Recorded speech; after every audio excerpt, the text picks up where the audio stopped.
Hello, my name is Kent Hovind. I was a high school science teacher for 15 years. Now, since 1989, I've been an evangelist operating the ministry Creation Science Evangelism and Dinosaur Adventureland in Pensacola, Florida. One of the great privileges of my ministry is I get to do debates at universities against those who believe in the theory of evolution. What you're about to see is a debate that I did in Little Rock, Arkansas in the early spring of the year 2002. I would be honored to come do a debate at your university or against any number of professors at the same time. The object is to get the truth out to the kids. We want students to be taught the truth. We believe the scientific evidence indicates that God's Word is absolutely true, and we defend that against all comers. Hope you enjoyed this debate. We have an awful lot of other materials on creation evolution. You can get our catalog or call our website or call our office, and we'll be glad to send you information about the other materials we offer on this topic of creation evolution. Thank you. Thank you all for coming out. I have an announcement to make at the beginning, and Paul, I sort of apologize for not telling you this sooner, but it has to be said. When I was doing preparation for this debate and looking up various things and trying to come up with various arguments and counter-arguments for the points that I knew or that I thought that Dr. Hovind here would raise, and I started thinking about all of the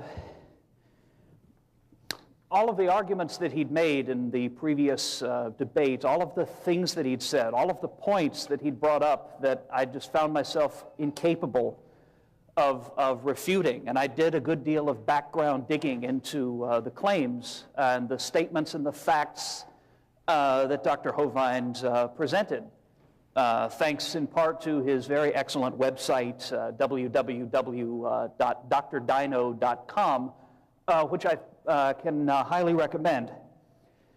And I started to think about the way I'd taught evolution in the past, about all of the students of mine, some of whom are here tonight, whom I'd bullied and brainwashed and intimidated and, generally tried to make feel bad because I couldn't get them to convert to my own particular mode of thinking. And I thought about the way that, the senseless waste of taxpayer money for me to go in and act like an indoctrinator rather than an educator, and the way I've always insisted that my students accept this because it seems so right to me. Well, this is not particularly easy for me to say. It's not always easy to talk with your foot this firmly planted in one's mouth, but I want to make a public promise right now. I really don't want to make this a typical adversarial, name-calling, angry, mocking debate the way I sort of remember the last one as having been. What I'd like to do is make this a learning experience, because from here on out, whenever I teach my evolution class, which I have to do because it's what they hired me for, I want to add a creation science section to it. And I want to learn about what it is I should be teaching, because I come from a very secular background. Thank you. Thank you, all of you. Y'all clap too. Thank you.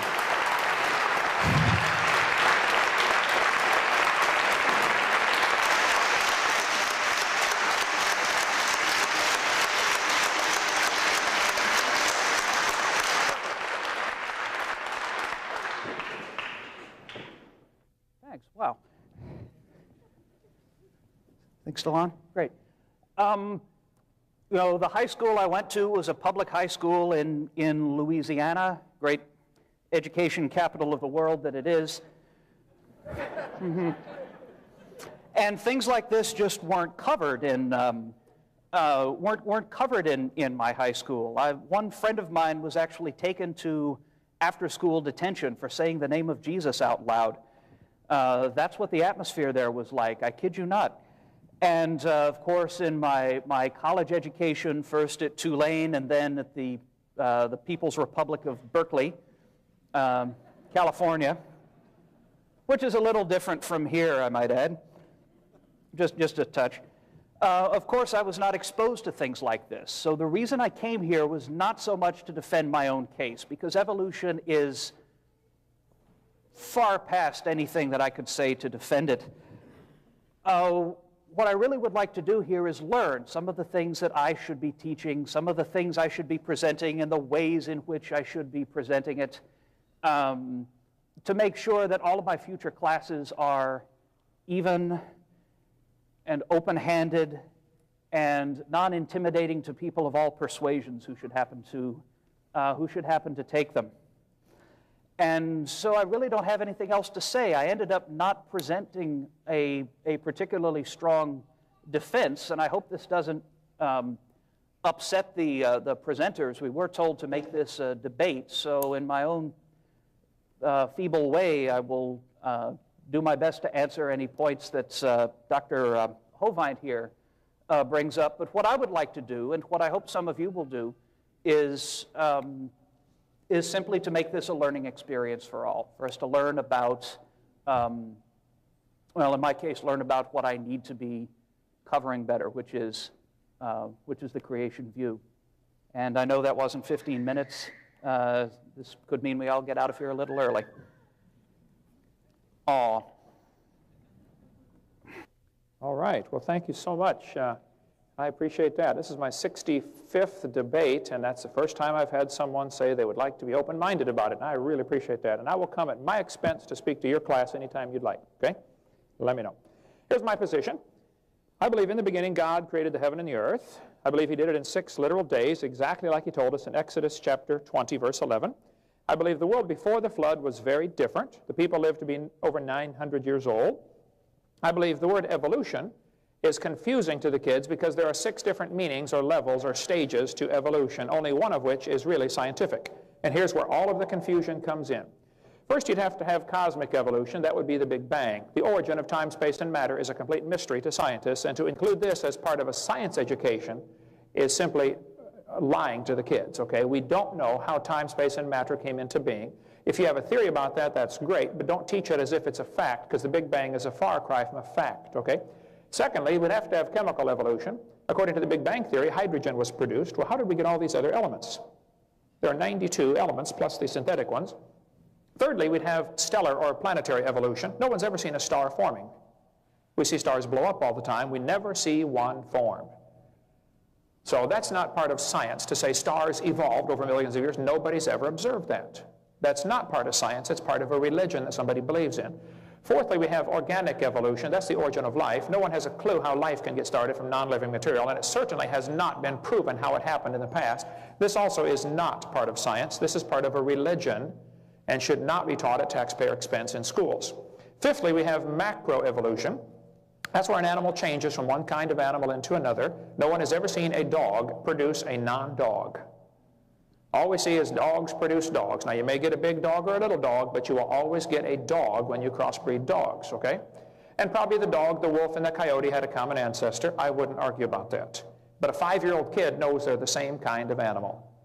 Here we have a dog, a wolf, a coyote, and a banana. And I ask kids all the time, which one is not like the others? And every 5-year-old gets it right. It's the banana, okay?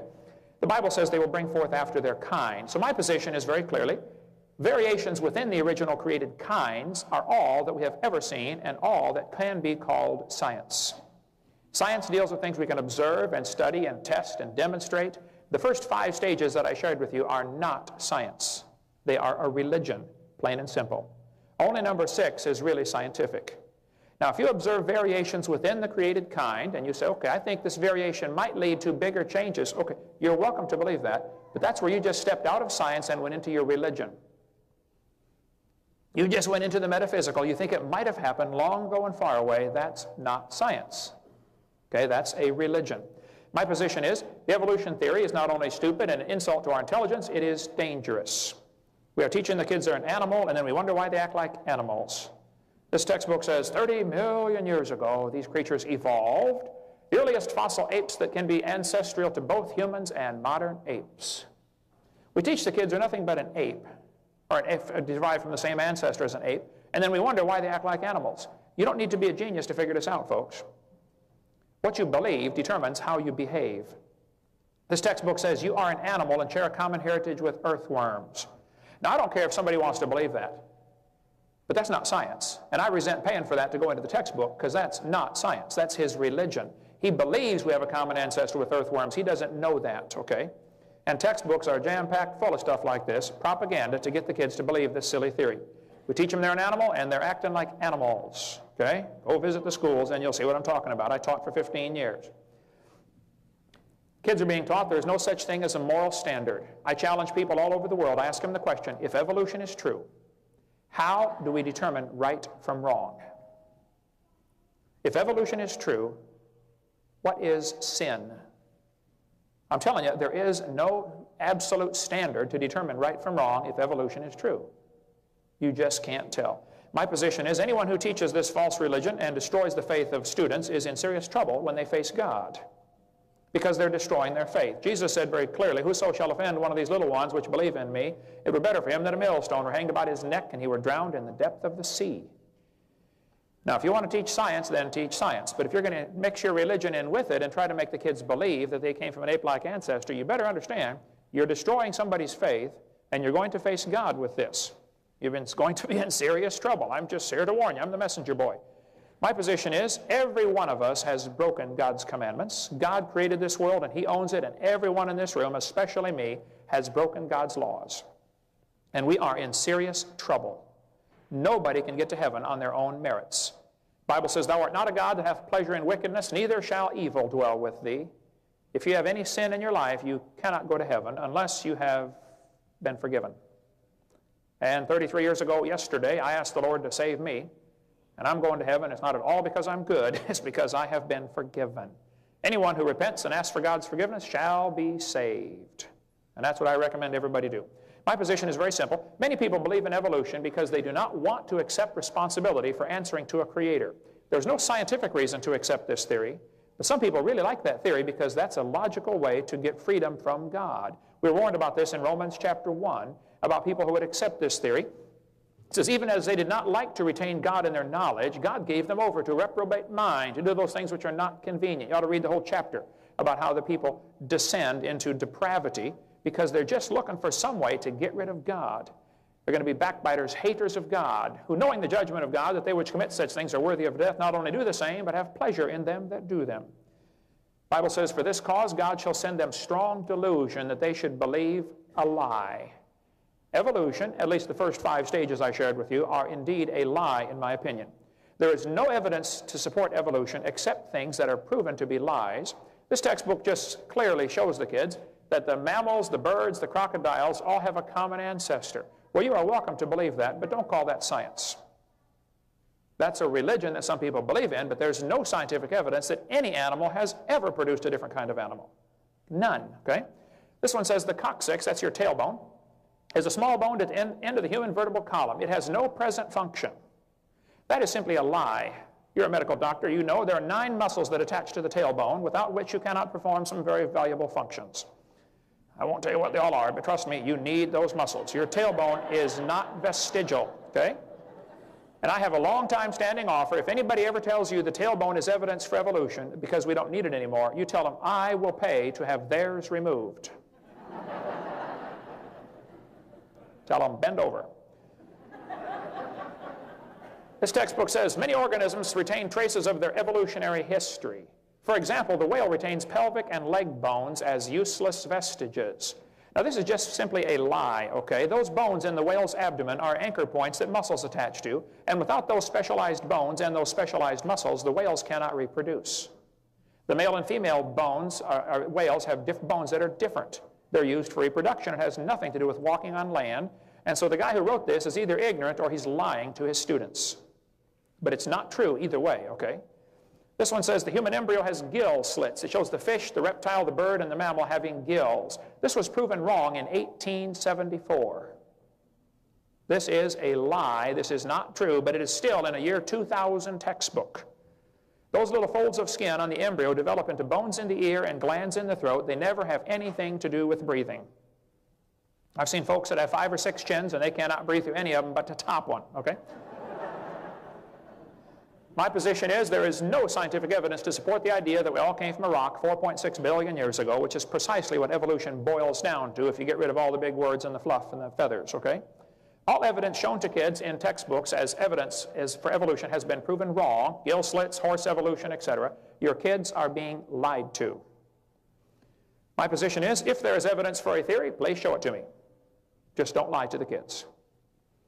There's an excellent book showing 15 of the known lies in the textbooks. I cover 28 of them on my videotape number 4 right there on the table, and my material is not copyrighted. So you skeptics, if you want to buy my tapes, you can copy it, send it back, get your money back. Okay, but don't ask me to loan it to you, okay? That's my position. All right. My position is the citizens of Arkansas should pass and enforce legislation banning lies from textbooks and lying teachers from the classroom. Teachers who lie to students in order to get them to believe a theory should be fired immediately. They should get an honest job.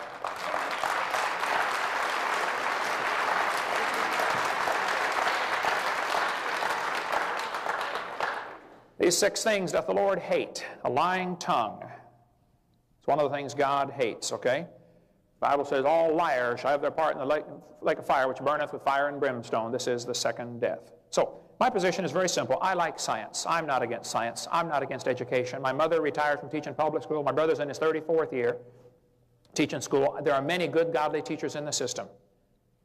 But folks, there is no evidence whatsoever for this theory of evolution that we're teaching our kids, and it's time we make the schools teach the truth. Now, if you want them to believe you came from a rock, I can understand that, okay? And if you have some evidence for that, then please show it to me. But don't lie to the kids. And all we have so far, and I'll be covering that tonight at the church, or if you get my video number 4, where we cover 2.5 hours of lies in the textbooks, you'll see some of the things that kids have to face every day, and they're going to face them tomorrow at the University of Central Arkansas in the textbooks. Bring me the biology textbooks in your high school or junior high or college here in this area. I will show you the pages that need to be torn out. It's very simple. I was in a debate a few months ago at the University of West Florida, and I mentioned if the textbook says the embryo has gill slits, cut the page out. It's not true. You don't need to buy a whole new book. The rest of the book's got a lot of good science in it. Just cut that page out. One professor got up and he said, I don't think we ought to deface textbooks.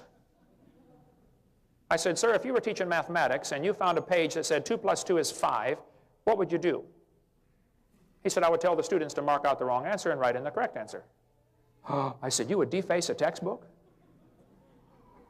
I said, now, sir, since you teach biology, if you come across the page that says the embryo has gill slits, and you know that idea was made up by Ernst Haeckel in 1869, it was proven wrong in 1874. He even held a trial at the University of Jena. He admitted he lied. He was fraud, okay? Would you have the students fix that page? He said, no. I said, then, sir, you are a hypocrite. And you ought to get an honest job picking peaches or changing tires, but you ought to quit lying to your kids in your classroom, okay? Jim Holt from Springdale, Arkansas, up in that northwest Arkansas, and Jim Bob Duger and I worked very hard to put together a bill last year that said the state of Arkansas will not use tax dollars to purchase materials that contain knowingly fraudulent information.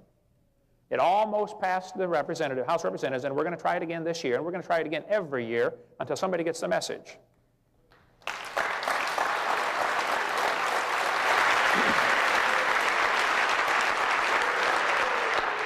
So, I want to go on record as saying I love science, I'm not anti-science, I'm not anti-schools. I just think the lies ought to be taken out of the books, and I don't know of anything to support the evolution theory, and I want to see the evidence so badly that we've been for about 10 years now offering $250,000 if somebody's got some real scientific evidence for evolution. I want to see it real bad. Thank you so much.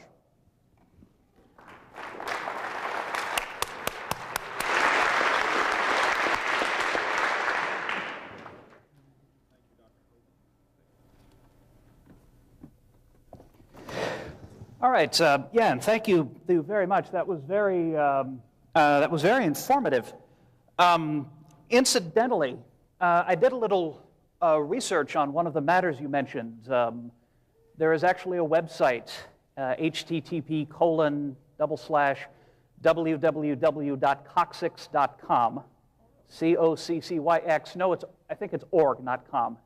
Yeah, it's not a commercial site. But it's a page put out with information on an operation called coccygectomy. It's removal of the coccyx. It actually was done to a friend of mine fellow graduate student who had broken hers during childbirth. And it's not particularly common surgery, but it is done.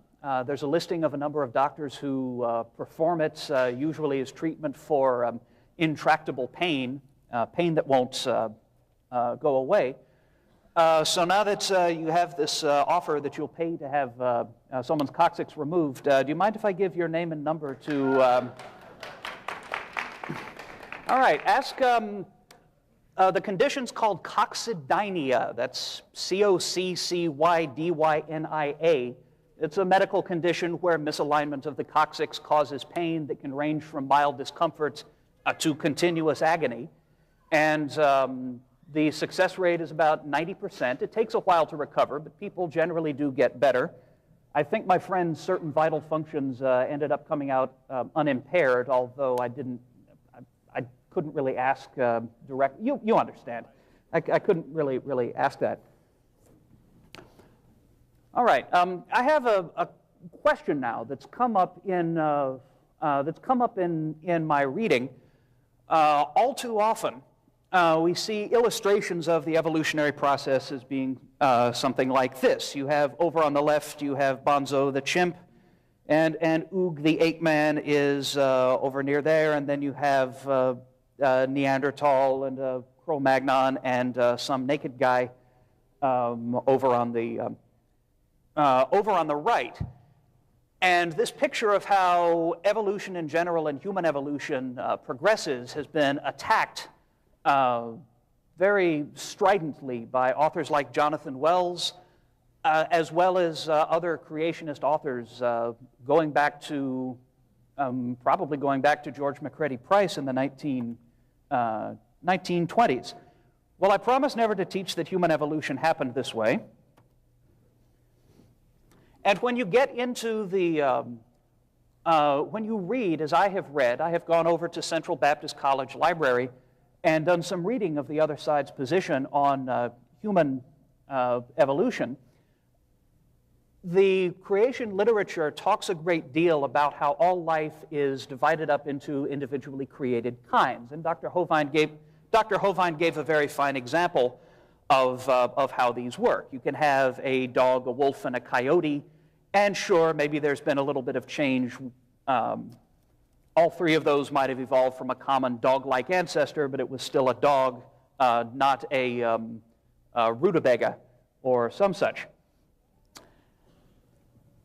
And while you'll find, if you read the creation literature, that there's some debate as to exactly how you should define what a kind is, in most cases it's quite obvious. On the left you have the skull of a chimp.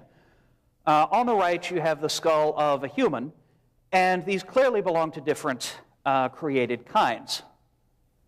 In fact, in case any of the skeptics in here doubt my word, I brought a replica. This is not an actual skull. Actually, it is. This is all that's left of the last person I caught cheating on one of my exams. Right here. And this guy might have played defensive backfield for a football team once. Actually, no, I take that back. This is a chimpanzee skull, replica. Again, we don't have actual bone. And it's quite obvious that they're quite different. And there cannot be any missing links between them if the creationist view of human origins is true. And there have been a number of fossils that have been found that have turned up in various parts in the world: Java Man, Lucy, Cro-Magnon, things like that. And if creation science is correct, and this is what puzzles me a little bit, there cannot be missing links between ape kind and mankind. Everything that we find must be either an ape or a human, and this has been the position of many of the authorities I've read, of people like Marvin Lubenow, whose book is available for purchase on Dr. Hovind's website, or Jack Cuozzo, author of a very fine book that's also available for purchase. But when I started looking into this, I started running into some difficulties. In the trade, we often refer to fossils by catalog numbers. So this is skull KNMER1470. looking a little stepped on, of course. I do hope I look that good in 6,000 years. And I'd like to compare it with another skull, skull ZKD-E3, that was also found quite some time ago. And as it happens, I have replicas available of both of these. The originals are carefully kept, but replicas are generally available for study. And for the record, this one at least I purchased with my own funds, so your tax dollars did not go into using this as an indoctrination tool. You're welcome. So if we compare these, as we know, they must be either clearly ape or clearly human.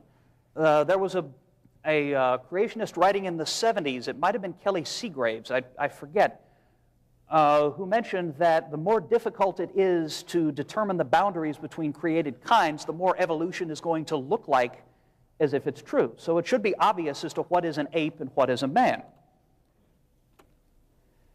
If you purchase this book by Jack Cuozzo called Buried Alive, he is I believe he's an orthodontist. He has a great deal of experience with skulls and with bones.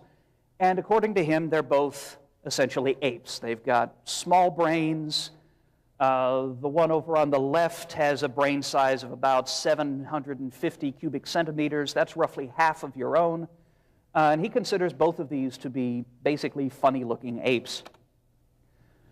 Marvin Lubenow, on the other hand, author of a book, Bones of Contention, which is a very fine book, very fine review of the fossil record, human fossil record, from a creationist viewpoint, has placed both of these in as man.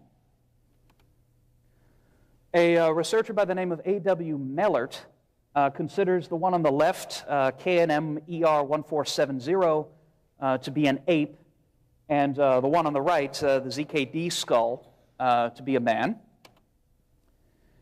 And an author I've become familiar with on the net by the name of David Menton considers the one on the left to be male, a man, and the one on the right to be an ape. So I'm getting confused by this because I've read 4 well-accredited creationist authors, 4 opinions that they have, and I get all 4 possible combinations of which one is an ape and which one is a man. If you read an essay by David Menton, a PhD scientist in Kansas City, Missouri, called The Scientific Evidence for the Origin of Man, very short essay, it says, there were only small eyebrow ridges, no crest, and a domed skull typical of a human. This is the one he's talking about. Indeed, it appeared to be a human skull. Walter Brown, on the other hand, whose book, In the Beginning, is available for sale over there, on page 12, states that this animal clearly had ape-like proportions and should never have been classified as man-like. So on Dr. Hovind's website, he sells Martin Lubenau's book, who states that both skulls are human, and Jack Cuozzo's book, who says both are apes. Now, I certainly believe in not exposing people to fraudulent information, but the problem is either that one's incorrect, or that one's incorrect, or both of them are incorrect. At least one of these must contain false information and therefore should not be placed into school libraries or used as discussion material in accordance with this law in Arkansas that they're trying to get passed. So what I'd like to know is what are the criteria by which you can decide whether one of these skulls belong to a member of the ape kind or a member of the mankind. And what I'll do is I'm going to unclip this for a moment. I'll move these over here to your table because I'd like, Dr. Hovind, if at all possible, that you show me exactly what features there are that enable us to say that such and such a fossil is an ape or that such and such is a man, because I've been getting different answers from different respected and credentialed writers in the scientific creation field. I would very much like to know what I should be teaching to my students when they ask about this. They're a pretty smart crew. They've heard of these skulls before. So I thank you very much. In just a minute, I'll bring these over to your table. All right. The Bible says we are made in God's image. The textbooks teach the kids this is Grandpa, or something similar to this. We came from an ape-like ancestor. So what is the truth about the cavemen? Can an ape-like creature turn to a human? Okay. Well, I guess that depends on what you mean by caveman. Okay, there are many people who live in caves. Okay, Lot and his daughter lived in caves. Joshua hid the 5 kings hid in a cave. Osama bin Laden's the world's most wanted caveman right now. Every one of the so-called cavemen that is mentioned in the books has been demonstrated to be wrong. Nebraska man, for instance, built from one tooth. Okay, later found to be the tooth of a pig. Piltdown man, a deliberate fraud, but it was in the textbooks for 40 years before it was proven that it was a fraud. Okay, over 500 papers, some PhD papers even, were written, dissertations on the Piltdown man, and it was a deliberate lie. Neanderthal man is still in textbooks today, yet it's been demonstrated years ago. Neanderthal man is just an old man with arthritis, okay, which is why he was bent over. The brains of Neanderthals are 13% bigger than ours. Many, many Neanderthals have been found. They have average height of 5'9", about the same as people today. Dr. Kawazo, who's a friend of mine and is a dentist and has been studying what you said for 30-some years on the growth of the human face, did a great study on this. The Neanderthals were probably people who were living post-flood, right after the flood, when people still lived to be 400 years old after the flood. Because the Bible says after the flood they lived to be 400 for a few generations, and then 200, and then 100. The bones of your forehead never, actually the bones of your face never stop growing. And so the Neanderthals are probably post-flood people who are living to be 200 or 300 years old. I don't know. But they certainly are not subhuman. Their brain capacity is bigger than ours, okay? And the eyebrow ridge is simply an indication of great age, probably several hundred years old. Cro-Magnon man, modern in every respect. Australopithecus africanus is still in textbooks today as used as evidence for evolution. Yet in 1973, it was demonstrated it could not possibly be evidence for evolution. Australopithecus afarensis, better known as Lucy, is in textbooks today. Lucy was 3 feet tall, found by Donald Johansen in 1974, Hadar Valley, Ethiopia. He said Lucy's becoming a human, particularly because of the knee joint. Well, the fact is there's quite a bit of controversy about that knee joint, and that knee joint, the one that was labeled Lucy's knee in National Geographic, was not Lucy's knee. Yeah, that one was found 1.5 miles away. So you need to get Tom Willis's website from csama.org, Creation Science Association of Mid-America in Kansas City, to get information about Lucy's knee joint. The femur was angled, and that was his evidence it's becoming a human. Well, the fact is monkeys that climb trees have angled femurs. Monkeys that walk on the ground have a straight femur. So it's not evidence. The way they word it in the textbooks, though, is deceitful. It will say it has ape-like features. You've all got hair. That's an ape-like feature. So is my dog, okay? They say Lucy's knee was slightly bigger than a regular ape. Doesn't prove a thing, okay? The bones of a Clydesdale are slightly bigger than a regular horse, okay? Doesn't prove it's becoming a truck. St. Louis Zoo has human feet on their wax figure of Lucy at the St. Louis Zoo. It's up there today. Not one foot bone was found, and every other Australopithecine that has been found had curled toes. They were knuckle walkers. But the zoo director, Bruce Carr, was told about this. He said, look, what you have up here is a complete misrepresentation. It's a lie. He said, zoo officials have no plans to knuckle under. We cannot be updating every exhibit based on every new piece of evidence. We look at the overall exhibit and the impression it creates. We think the overall impression this exhibit creates is correct. In other words, Bruce is saying it's okay to lie to students that come to our zoo because we think the impression that man evolved from an ape-like ancestor is right. Therefore, even though our statue's a lie, we're going to keep it up here because of the impression it gives to the kids. Now that guy ought to find an honest job picking peaches, and somebody in Missouri ought to help him. He does no business being involved in lying to kids. Charles Oxnard spent 16 years studying every single bone of Lucy with the computer multivariate analysis. He said Lucy is not a missing link. It's just an unusual monkey, that's all. And there might be some still alive today. So Lucy is not a missing link. Peking man, all evidence disappeared, but that was used as evidence for evolution for many years. And yet Peking man, what it amounted to was a bunch of monkey skulls that were smashed, found in a cave, and human tools found with them. So some brilliant guy in a government grant said, wow, these monkeys are learning to use tools. Hello, somebody's using the tools on the monkeys, you know. Some people like to eat monkey brains, watch Indiana Jones, okay? They hid the fact that they found 10 human skulls, 10 human remains in the same cave. In the textbooks today is Homo erectus, which you referred to earlier, used to be called Java man, then changed the name to Pithecanthropus erectus, and now called Homo erectus, all the same creature. This was found, made from a few scraps of bone, in 1891 in Java, Indonesia, why it was called the Java man, by a Dutch anatomist, Dr. Dubois. He had gone to Indonesia to look for missing links. He loved the evolution theory. He believed in evolution very strongly, so he's not an unbiased observer, okay? He went to Indonesia to try to find a missing link. What he found was an ape's skull cap, 3 human teeth, and a thigh bone, which he found a year later 50 feet away, and it was obviously from a human, and he informed the world he had found the missing link. He hid the fact that he found a human skull in the same area, two human skulls in the same area. He put those skulls under his bed, under the floorboards, under his house. Kind of like Edgar Allan Poe, you know, the telltale heart. This was the telltale heads. He lied. And the fact that you're still using Java man as evidence for evolution indicates you need to study this a little further. Dr. Dubois was a liar, okay?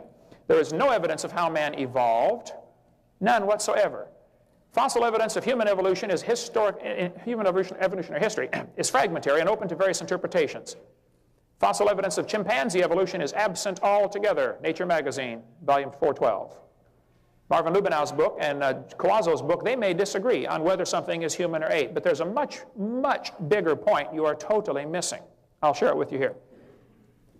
Absolutely no fossil could possibly prove evidence. It could not be used as evidence for evolution.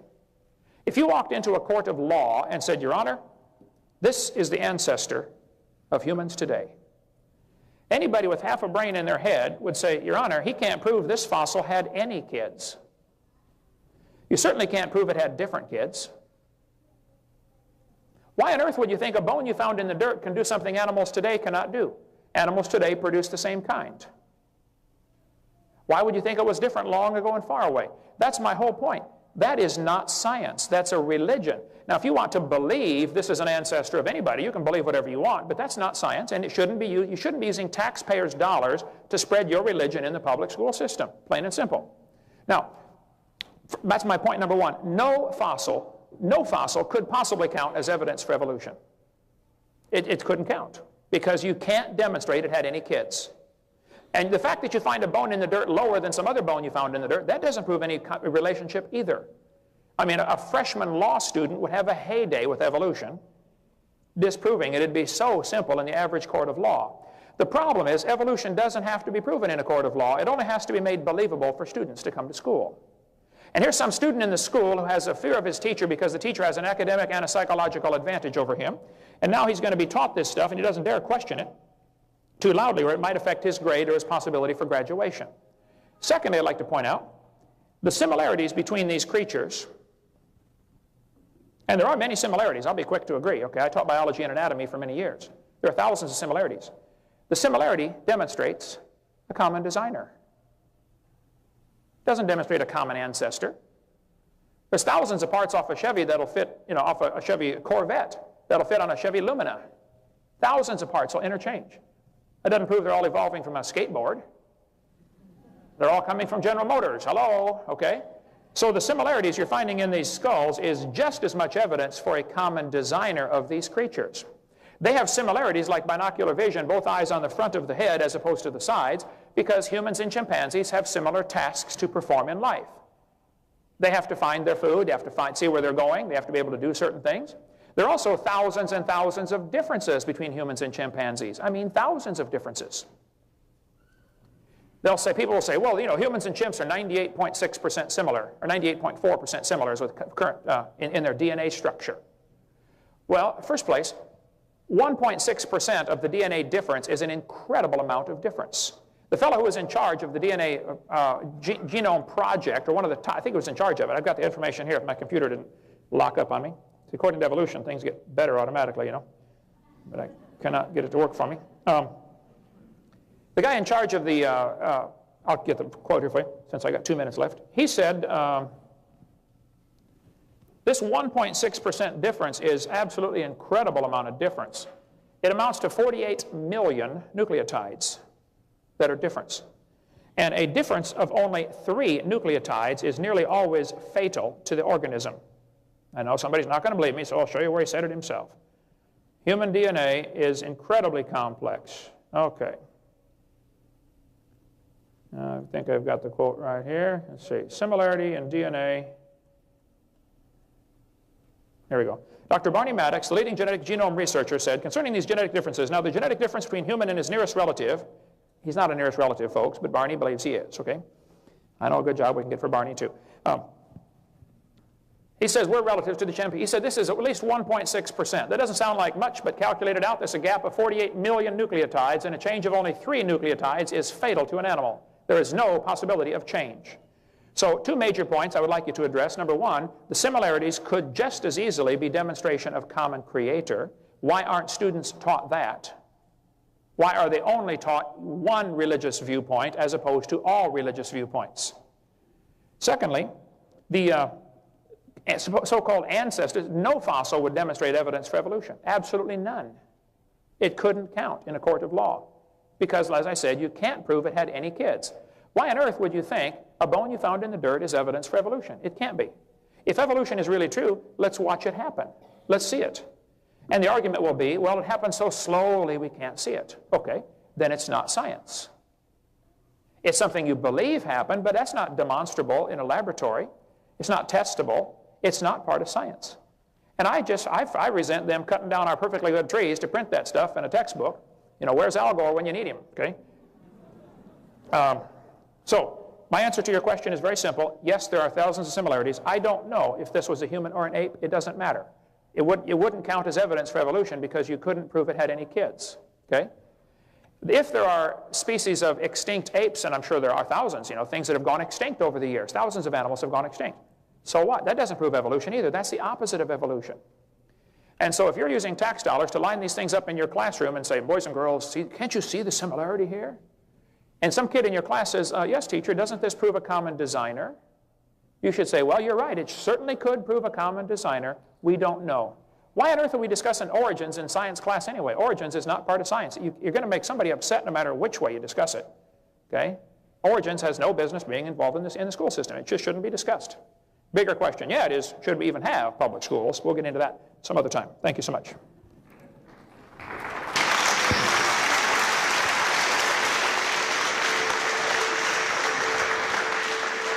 The second question that we want to present to our debaters is, what is the origin and the age of the universe, and what is your method of determining it? And Dr. Waggoner, you will have 17 minutes, and Dr. Hovind, you will have 10. Sorry, this will take a second to get my monitor working again.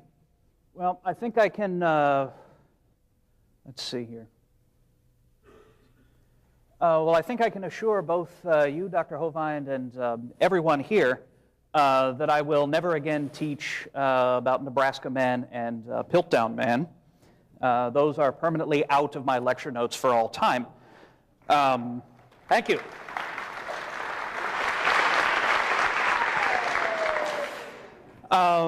Right, and yes, I did note Java Man, which of course was, simply in the original find, it was a skull cap and a leg bone found a long distance away. I do hope you will allow me to mention the Sangheran II skull, which turned up I don't remember the exact date. I believe it was in the 1980s. Which is basically a skull with most of the face still present. I can drop Lucy if you really think I should, but a fossil found in a cave in South Africa called Sterkfontein, known as Littlefoot, has recently turned up, which they are still getting out of the ground, but it appears to be a complete Australopithecine. If you'll let me teach about that, I suppose that's fair. Neanderthals are old men with arthritis. Yes, of course, the first complete Neanderthal skull found at a place in France called La Chapelle-aux-Saints was definitely an old man who was stooped with arthritis. The the baby Neanderthal skeletons that have turned up at a few locations in Europe probably weren't, but I won't teach about those if you'd rather I not. I certainly don't want to upset anybody. Oh, incidentally, this is a reconstruction of the skull of Peking Man, and you did mention that all evidence had disappeared, so I guess I won't teach about Peking Man, except the location was reopened in the 1970s. More bones have been found, and very similar bones to this have turned up elsewhere. So if Arkansas law does not allow me to teach Peking Man, maybe it will allow me to teach about Yunshai Man, for instance, which is a substantially complete skull. So thank you for giving such an excellent answer to my question. What I believe we're supposed to talk about now is age of the Earth, and it is obviously between 6,000 and 10,000 years. That's what's printed in Standard Commentary on the King James. 6,000 plus a little bit was the age arrived at by an Irish archbishop, Archbishop Usher of Armagh, doing the calculations back in the 1500s. And I really don't want even to attempt to defend the idea that the Earth could possibly be old.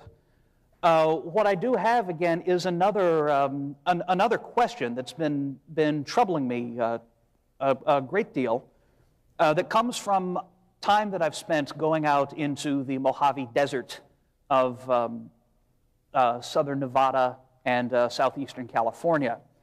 Yes, the largest city in the Mojave Desert is Las Vegas, but there's nothing wrong with Las Vegas that couldn't be cured with a nice little fire and brimstone shower, if you ask me. Everything you've heard is true, but the surrounding regions are quite nice. And this right here is Owens Lake, California, just outside the small town of Independence, as seen from the, that's probably the Inyo Mountains in the foreground with the Sierra Nevada in the background. By the way, the Inyo Mountains have a very steep slope that's nearly vertical, that's affectionately known as the Inyo Face. Thanks. It was a sympathy laugh, but I appreciate it anyhow. Right. Owens Lake used to be a lake. There used to be water in it. There used to be steamboat service across the lake, freighting silver that was coming from the mines up in the mountains down to the nearest town of Independence, California. Owens Lake, unfortunately, dried up in the early 1900s. Los Angeles, the city, bought the rights to all of the streams and the springs that flowed into Owens Lake and kept it moist. Those have all been diverted into an aqueduct, and Owens Lake is now Owens Dry Lake, and it's visible as that white patch off in the distance. There is no more water except for a few days after the occasional rainstorm. What it's left behind is, well, what it's left behind is bad news for asthma sufferers, because the dry dust on the floor of the lake is now free to blow, and generally makes life rather miserable when a windstorm comes through, as they often do out there. But most of the surface of the lake is made up of salt. When you get a lake that is cut off from flowing out to another source, be it another lake or the ocean, when that happens, there's nowhere for the water to go but through evaporation, leaving salt behind. So a lake that cannot flow out will become increasingly salty, as we've seen happen in the Dead Sea, for example, which has no outlet to the ocean. If you were to drive maybe 75, 100 miles, you would come to a location called Badwater, which happens to be 279 feet below sea level. So I can say that visiting there was definitely the low point of my career. It's the lowest spot in the Western Hemisphere. And it's what's left of another dried up desert lake. And we know this because, well, it was dry when Europeans came through. But if memory serves, there have been some Native American artifacts that have been found on the shores that include things like fish hooks and fish traps and things of that sort. So we know that there were people there at a time when Badwater was still an isolated lake. And it apparently has grown extremely salty, saltier and saltier. The water has left, and we end up with a flat valley that is completely crusted with salt. That looks like snow. It isn't. And if you dig down, you get tens of feet of solid salt. This is not a very, very pleasant place to visit on hot days because the temperature has a way of going over 130 Fahrenheit. You know how they say it's not the heat, it's the humidity? Folks, when it's 130 degrees, you don't care whether it's the humidity or not. And you'll find lots of other salt lakes out in the desert. They're known by the Spanish word playas. This is another one in Death Valley called the Racetrack. And they're formed by isolated lakes drying up. And sometimes we're there to see it, sometimes we're not. But there have been instances where lakes have dried up in historical times. So we can observe the process that gives rise to a thick bed of salt. Would I be allowed to teach this? Okay, all right, I'm good. In the 1970s, a researcher by the name of Kenneth Shue and his team started drilling in the rocks that lie beneath the Mediterranean Sea. The Mediterranean is, of course, between Europe on the north and Asia on the south side, and the Holy Land and its eastern border, excuse me. And drilling in these rocks showed the existence of massive layers of salt. You penetrate down into the rocks that make up the bottom, you go down a little ways, and you start hitting very thick layers of salt. And you find other minerals that, as far as I am aware, can only be produced by evaporation. Calcium sulfate is one, better known as gypsum, perhaps better known as plaster of Paris. A sulfur-containing mineral called anhydrite is also found in the Mediterranean Sea. There's a very good article on this in Scientific American for the year 1972. And minerals like this have only been observed, as far as I know, forming during the evaporation of water that is rich in minerals. Anhydrite, in particular, this calcium sulfate form, only forms in water that is evaporating, that's hotter than 95 degrees Fahrenheit. So the water has to be just a bit less than body temperature for this mineral to form at all. And it has been observed forming in desert lakes, in lakes called sabkhas, which are found in the Sahara and found in Saudi Arabia and found in other parts of the world as well. If the entire Mediterranean Sea were to dry up right now, the estimate that I've got is for every 1,000 feet of water depth should leave a layer of about 15 feet of salt if you're evaporating from salty water. If the entire sea were to dry up right now, it would leave a layer of salts a few hundred feet thick, and based on what we know on the physics of how evaporation works, it would take roughly 1,000 years to dry up completely. It would not dry up overnight. What Dr. Schuss found, who led the team that did the drilling, found that the salt and evaporite layers in the rocks below the Mediterranean Sea were many thousands of feet thick. His interpretation, and of course he is an evil secular humanist, so you should take this with a grain of salt. Oh, did I just say that? I'm sorry, that was unintentional. His interpretation was that the Mediterranean Sea has dried up repeatedly and been refilled. Even if you were to dry up all of the sea once and for all, it wouldn't leave layers of salt and gypsum and anhydrite thousands of feet thick. And his team and others have mapped the Mediterranean Sea floor. The black areas right there are areas where table salt, the salt that you are familiar with in your salt shakers, have been found.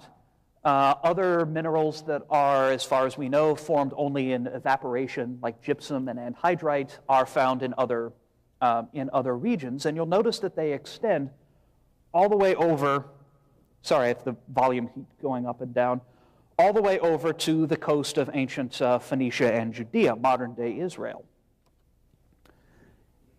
If you take a boring instrument Me being a boring professor, I have plenty of those, and drill down into the base of the Mediterranean Sea using essentially the same technology that's used in offshore drilling rigs. You can pull out a circular cross-section of the layers of rock that you find once you get below the water level. This is known as taking a core sample. It's a very standard procedure. And at two different places, this is what you find. You find layers of sandstone, you find layers of a rock called diatomite, which I'll talk about in a moment, and you find several layers, 4 in the case of Greece, 5 in the case of Sicily, of salt separated by other types of rock. The problem is this: there are staggering numbers of fossils that are mixed in with these beds. Now, I am quite aware that fossils cannot ever provide any evidence whatsoever for evolution. The only thing a fossil can ever show you is that something died, right? All right, that's what you taught me last time. There are huge numbers of fossils of extinct life forms, things that we don't see now, that are mixed in with the salt beds. Some of these fossils are large, they are shells, mollusks, things like that. Others of them are microscopic in size. You're not likely to have heard of them, but people who do things like oil exploration will know of these forms called foraminifera and ostracoda and things like that. Now, we have huge numbers of fossils of things that we haven't found living today mixed in with these extremely thick salt beds, below them and above them. One of Dr. Hovind's excellent online essays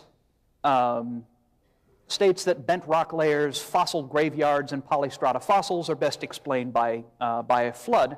I'd rather not talk about polystrata fossils and bent rock layers just yet, although there are some very nice bent rock layers in the road cut of Interstate 430, which is what I took to get here.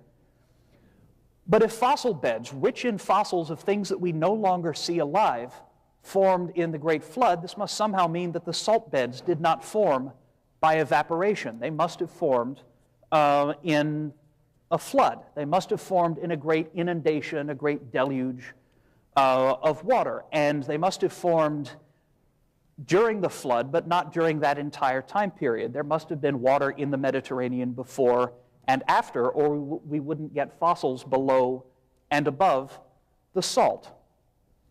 Now, I can't find anything in Genesis that would, or Wallold, excuse me, bad spelling. I can't find anything in Genesis that would point to an event that would repeatedly dry out the Mediterranean Sea during the flood, and this bothers me a little bit. You wouldn't expect the Bible to have much to say about dry salt lakes in Nevada because, because none of the action of the Bible takes place in Nevada, at least not the parts that I've read so far. If the earth is about 6,000 years old, and it takes about 1,000 years to dry up that much water, there simply hasn't been time for the sea to dry up and refill repeatedly. A researcher at Oxford University has estimated that over 1 million years would be needed to produce all of the salt deposits that have been found so far, 1 million years of drying and then refilling. That works out quite nicely for evolutionists who can draw on long time scales of millions and millions of years. Dr. Hovind mentioned in one of the first sentences of his presentation that he believes in 6 literal days and a very short time scale. So I confess myself to be stumped as to how you could get that much salt under the floor of the Mediterranean Sea in a world that is 6,000 years old. So I will go ahead and turn it over to you.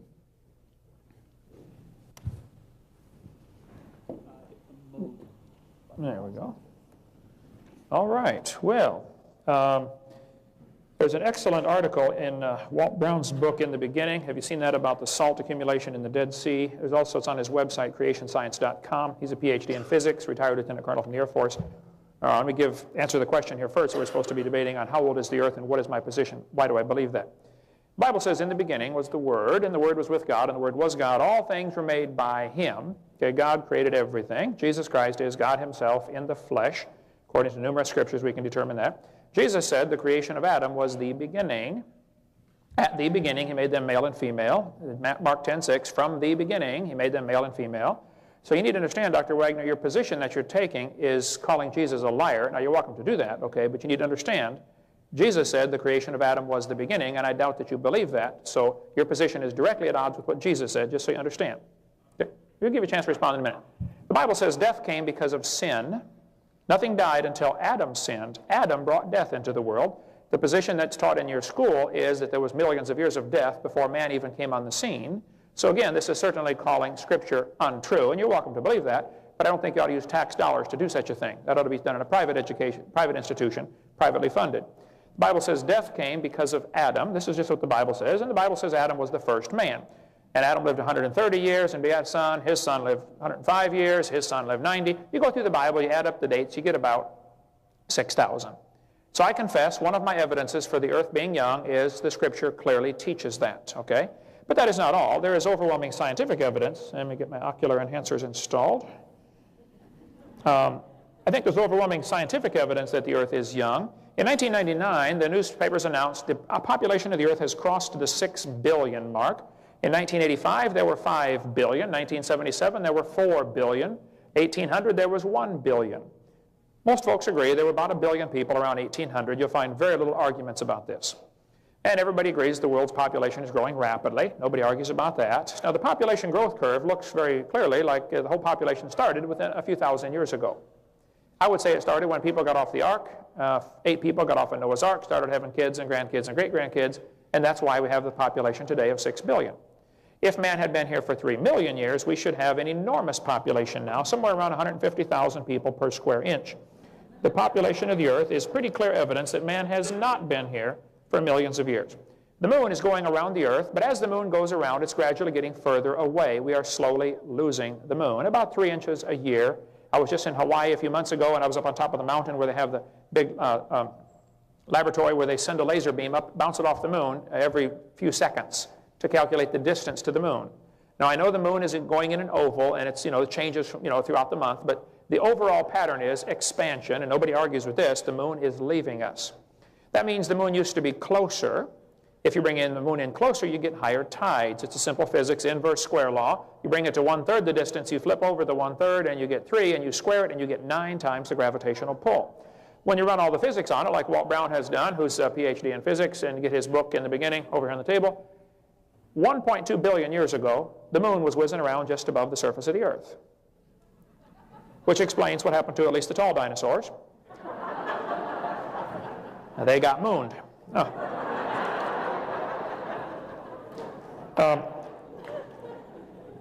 You can use that one.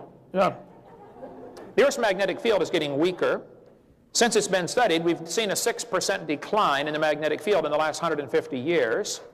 The Earth's magnetic field is getting weaker, which of course means it can't be more than about 25,000 years old. And that also means carbon dating is not going to work, because as the magnetic field declines, more radiation gets in, and that increases the C14. We cover much more on that on video 7. I'll give you a couple of quick examples. The lower leg of a mammoth was carbon dated 15,000 years old, but the skin was 21,000 years old. One part of a mammoth is 29,000 years old, another part's 44,000 from the same animal. I give many examples on my website, including a long explanation of how carbon dating is supposed to work, and we'll cover that during Q&A if you'd like. Much more of that on video number 7. The kids are taught, in order to answer this question about the magnetic field declining, they're taught the magnetic field is reversing. This is straight from a textbook saying there are reversed polarity. This is simply a lie. There is no reversed polarity in the mid-Atlantic ridge. What they discovered was areas of stronger and weaker magnetism. Somebody drew a line through the middle of the sine wave and called everything below average a reversal. Well, that's ridiculous. It's just below average. It's not a reversal, okay? There are no magnetic reversals in the ocean floor, only areas of stronger and weaker magnetism. There is no place where a north-seeking compass will point south, or vice versa, in the mid-Atlantic ridge. This is all part of a much bigger theory about Pangea. They teach the kids that all the continents used to fit together in a big supercontinent. What they don't tell the kids is they shrank Africa around 40% in order to make them fit for the map. They also don't tell them they took out all of Mexico and Central America. Hey, señor, ¿qué pasa? ¿Dónde es Mexico? Panama, Costa Rica, Guatemala. They also don't tell them the obvious. People say, do you think the continents were ever connected? They still are. What do you mean, were they? They always have been. The low places are full of water, that's all. What do you think, it's hollow under the oceans or something? The shape of the continent is a pure coincidence based on the water level. Any kindergartner could figure that out.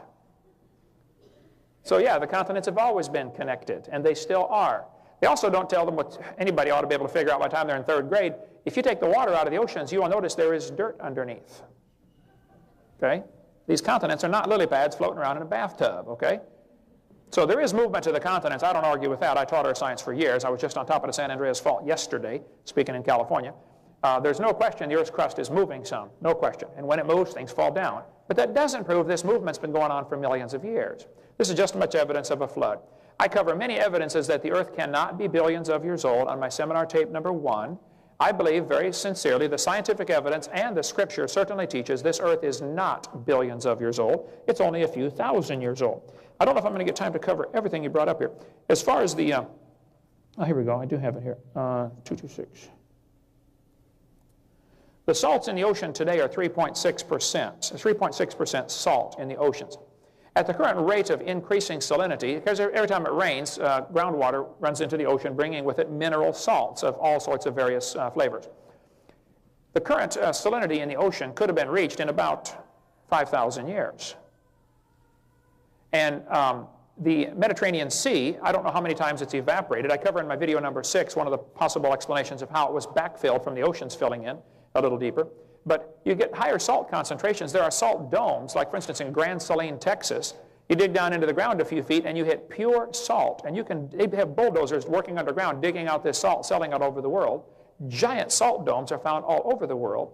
And all you have to have is a stronger concentration of salt, and you get much thicker evaporates. In Lompoc, California, where I was a couple months ago, they find diatomaceous earth, the diatoms you mentioned.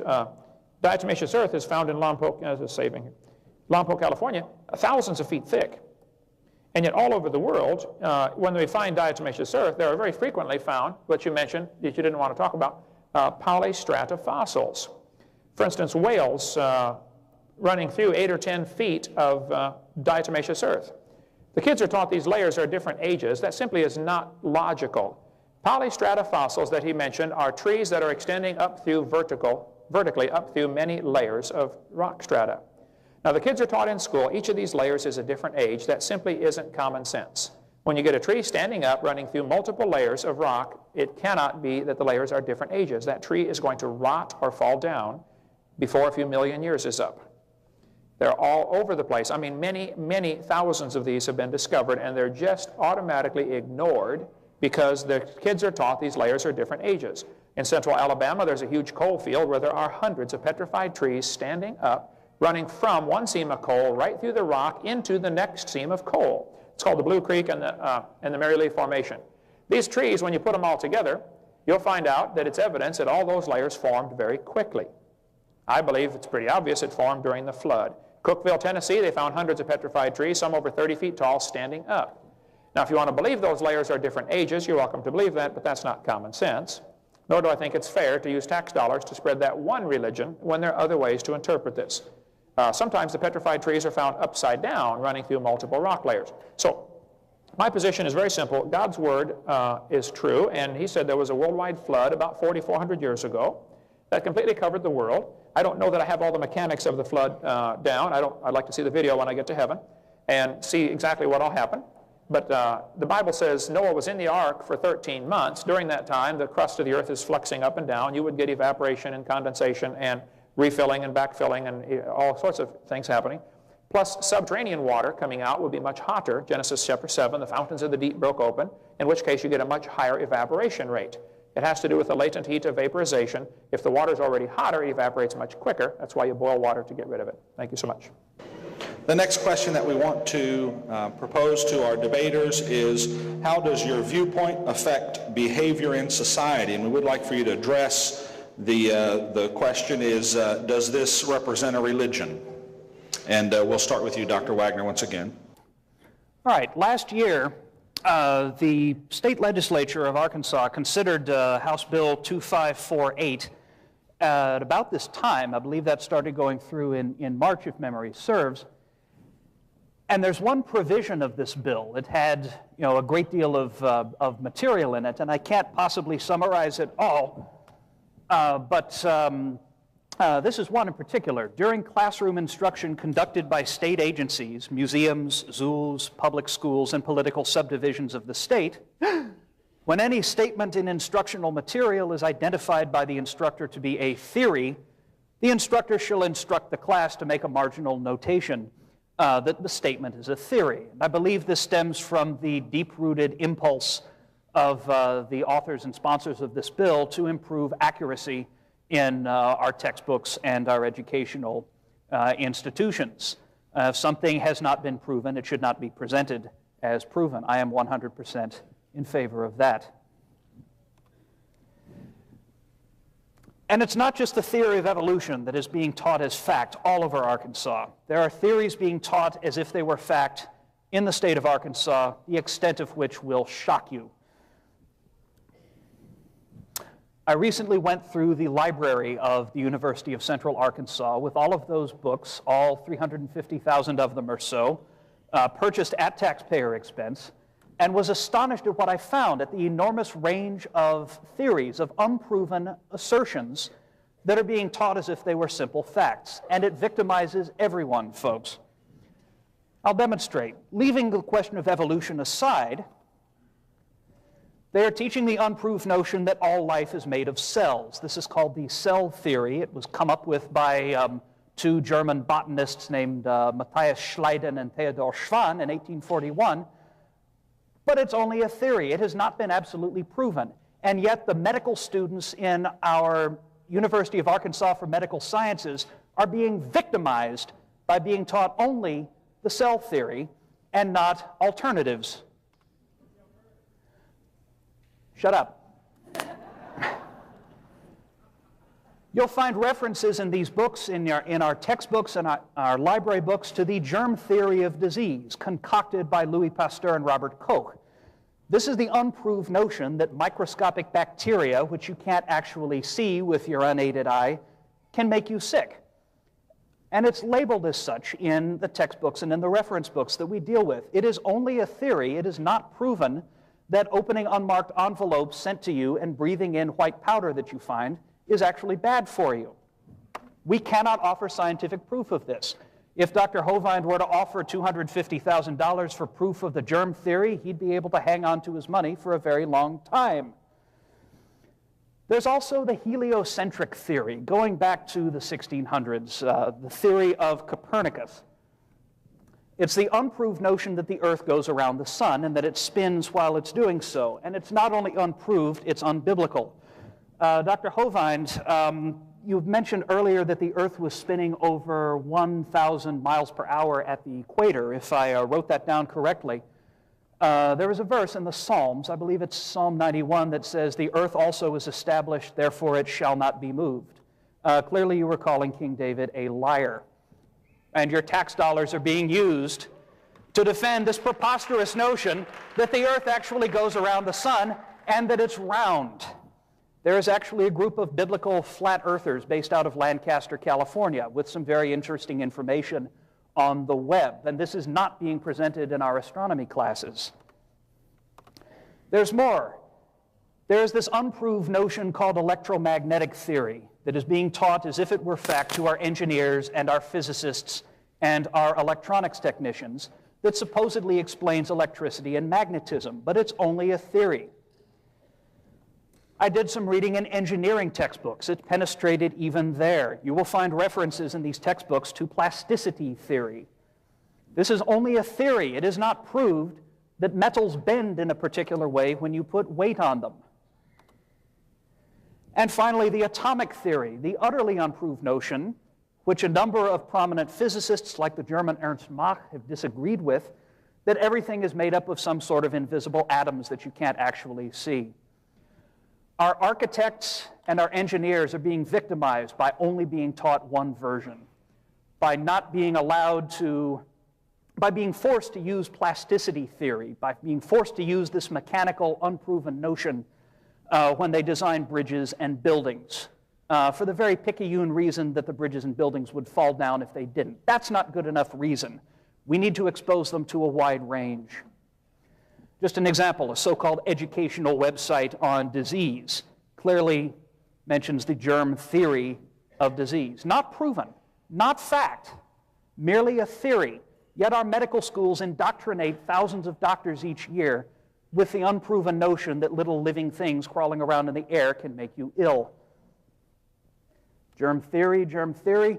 A common biology textbook, Life, the Science of Biology, calls this the fourth organizing concept in all of biology, but it's only a theory. It's the cell theory, the notion that organisms are composed of cells and that the cell is therefore the basic building block of life. We need to present a wider range of alternatives. A very common astronomy textbook, the heliocentric theory, the idea Copernicus came up with.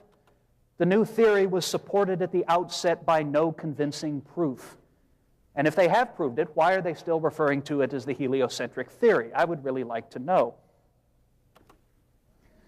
Common physics reference. We got this out of their library. It's a whole book called Theoretical Physics. Not practical physics, not the sort of thing people would use. It talks about the theory of the electromagnetic field, this unproven notion of a bunch of numbers and symbols and equations that I couldn't understand, that allegedly explain what's going on in my computer right now. Why are we teaching them only this? Theory of relativity, I don't even want to go into. Common engineering textbook, we find again, the theory of plasticity, dislocation theory. There's a close-up, if you couldn't see the original, the theory of initial and continued yielding. All of these ways for building solid bridges and solid buildings are being presented as if they were fact, but it's clear from the textbooks that I have seen in the library that what they really are is unproven speculation. They are religions. We are indoctrinating our doctors with the religion that bacteria creep around in the air. So, Dr. Hovind, I think I fundamentally agree with you about the impact that evolution has had on society, but it has its tentacles in areas much farther than just biology. Our society is being eroded at the core from the widespread acceptance of unproven theories in everything from building design, bridge design, aircraft design, to physics and to chemistry. And I say, I agree, we should tear all of these pages out and remove all of these books from our libraries and do nothing whatsoever but teach facts. Thank you very much.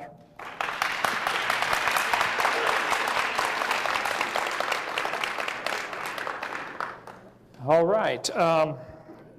I can't remember the name of the fallacy for what you just committed for the logical thinking, but you're trying to include evolution with these other things to try to make it appear that they're the same. I'll have to go back and look up the name of the fallacy in the logical process. But we observe cells. To say the cell theory, I mean, you can see them under the microscope. I've seen them and worked on them many thousands of times. You can see the effects of the electromagnetic theory. You can see the results. I would like to see what results we have from the evolution theory. What advancements to modern science do we have? What good has this done? And I think I could point out, if we had time, scores of examples where the textbooks do not refer to it as the evolution theory. They refer to it as the fact of evolution. And they'll say statements like, all species of life have a common ancestor. That has not been observed. It's not even said that this is a theory that all species of life have a common ancestor. So you're trying to include evolution with these other sciences as if they're on equal footing when they're certainly not at all. Let me give you some examples of what this theory has done for our world. Evolution is the foundation philosophy behind racism. There are many, many folks who would agree with this, including Stephen Gould. There's Darwin's book, The Origin of Species, which is, by the way, not the entire title to the book. These are considered different species of monkeys, yet they're obviously the same kind of animal, okay? They're still a monkey. Here's a little more to the title. In a book entitled On the Origin of Species by Means of Natural Selection, well, now wait a minute, there's more to the title than that. Here's the whole title of Darwin's book. But the origin of species by means of natural selection, or the preservation of favored races in the struggle for life. Darwin was quite a racist. This is well known. All you got to do is read any of his books. He thought natives were advanced animals. He thought the way we get higher animals, notice the phrase higher animals, in other words, one's lower than the other, okay, from Darwin's book. Of course, in 1859, racism was prevalent in America, certainly, and still a lot of slavery in the world today. But slavery was common. Henry Fairfield Osborn, who testified at the Scopes monkey trial, 1925, Dayton, Tennessee, He was the curator at the American Museum of Natural History. He said, the standard of intelligence of the average adult Negro is similar to that of the 11-year-old youth of the species Homo sapien. He was quite the racist. Stephen Gould at Harvard University said, biological arguments for racism may have been common before 1850, but they increased by orders of magnitude following the acceptance of the evolutionary theory. So I think this theory we're teaching the kids certainly is a pseudo-scientific justification for racism. Thomas Huxley, the man who really promoted Darwin, said, no rational man cognizant of the facts believes the average Negro is the equal, still less the superior, of the white man. Charles Kingsley, there it is, was the Anglican priest who said this, the black people of Australia, exactly the same race as the African Negro, cannot take in the gospel. Poor brutes in human shape, they must perish off the face of the earth. Kingsley is the fellow who really promoted Darwin and got people to accept him. Kingsley and Huxley were the two primary pushers and movers and shakers for Darwin's theory when it came out. The Mormons, of course, have swallowed this, and they think the Negroes are inferior. We could talk a long time about that if we had time. So I would point out that the evolutionary theory was used as justification for killing the Australian and the Tasmanian Aborigines. They were using the skulls of these people as displays in museums and in classrooms because their jaws are thicker. People used to go to Australia and kill the Aborigines just to get their skulls for displays. The jaws are thicker because they use their jaws more, and any bodybuilder will tell you the more you use your muscles, the bigger the bones grow. It's a much slower process, but it does happen, okay? Aborigines have a nomadic way of life. They don't want to carry a toolbox with them, so they make their tools on the spot, and they're always using their jaws like a vice. But what happened to the Aborigines in Tasmania and Australia, you will not be able to understand what happened and why it happened until you see how evolution tied in. These two folks used to go collect skulls for museums. This article says, the New South Wales missionary was the horrified witness to the slaughter by mounted police of a group of dozens of Aboriginal men, women, and children. 45 heads were then boiled down and the best 10 skulls packed off for overseas. The Smithsonian today has 33,000 sets of human remains in their basement as evidence for evolution. And I think part of this is from the theory that it's destructive. There was 1904, St. Louis held the World's Fair. 2,000 primitive people were put on display to demonstrate the superiority that white Americans had evolved farther. Anthropologist McGee designed the display. Peter Jennings told about it here in his book, Century for Young People, by ABC Peter Jennings. Oda Benga was taken away from his wife and 2 kids and put in a cage with chimpanzees to demonstrate how he was an African pygmy. The guy went insane and killed himself. That was part of a demonstration for evolution. See the website rae.org if you want more on that. Theodore Roosevelt believed in evolution. He thought the Indians were an inferior species. Roosevelt said, I wish the wrong people could be prevented entirely from breeding. He thought the many immigrants from Europe, Scotland, Ireland, and the Orient were a threat to American society. I don't think you'll understand what happened to the Indians until you understand the theory of evolution, how it was prevalent during the 1800s. The Trail of Tears, which took place before Darwin's book came out, but evolution was popular before Darwin's book came out. Those people came right across this part of Arkansas. 1/3 of the Cherokees died on the way. Sam Houston was enraged by what happened to them. He quit Congress over it. You won't understand the Trail of Tears incident until you understand they thought they were an inferior species. Yet the Bible says we all are of one race. Evolution is also certainly the foundation for communism. Communism is based on evolution theory 100%. The founder of the ACLU, the American Communist Lawyers Union, said communism is the goal. Karl Marx, the founder of communism, wrote a beautiful paper of how much he loved the Lord when he was 17, but he went off to college and a professor destroyed his faith in first year in college. Karl Marx was one of many whose faith has been destroyed in 1 year of college from Christian homes. 75% of the kids from Christian homes who go to secular schools will lose their faith after 1 year in college. Marx later said, my objective in life is to dethrone God and destroy capitalism. Professor Wilson at Harvard University said, as were many persons from Alabama, I was a born-again Christian. When I was 15, I entered the Southern Baptist Church with great fervor and interest in the fundamentalist religion. I left at 17 when I got to the University of Alabama and heard about evolution theory. We could go all day on this one, this topic. Let's see. Evolution is not only the foundation for racism and communism. Adolf Hitler and Mussolini were strong believers in evolution. This is what motivated them to do what they did. Hitler thought the Germans were the superior race. Sir Arthur Keith wrote the foreword to Darwin's book when it was republished in 1959, the 100-year anniversary edition. He said, the German Führer has consistently sought to make the practice of Germany conform to the theory of evolution. A direct line runs from Darwin through the father of eugenics movement, Darwin's cousin, Francis Galton, to the extermination camps of Nazi Europe. Here's Hitler's book, Mein Kampf. It's full of his racist philosophy, where he talked about higher and lower races. What motivated Adolf Hitler to do what he did was this theory that there is a higher and a lower race. Hitler thought the blonde-haired, blue-eyed Norwegians were close to pure Aryan. They were the superior race. The Germans were second. They were mostly Aryan. Mediterraneans are slightly Aryan. Slavic, half Aryan, half ape. Oriental, slight ape. Black African, mostly ape. And Jewish, close to pure ape. You will not understand what happened with Hitler in World War II and 13 million people being executed, not just the ones at the camp, but in the whole war. 13 million people lost their life because of this evolution theory. When the Olympics were held in Berlin, Germany, 1936, Jesse Owens won the most gold medals, and Hitler refused to shake his hand. Hitler walked out of the stadium because he thought he was an inferior animal. We could talk a long time about that, but I don't think it's possible to understand what happened to history without tying in this evolution theory. It is not just a dumb idea, it's a dangerous religion, and we cover that quite a bit in our videotape number 5. A couple more things you mentioned in my 1 minute I have left here. Get all my notes here.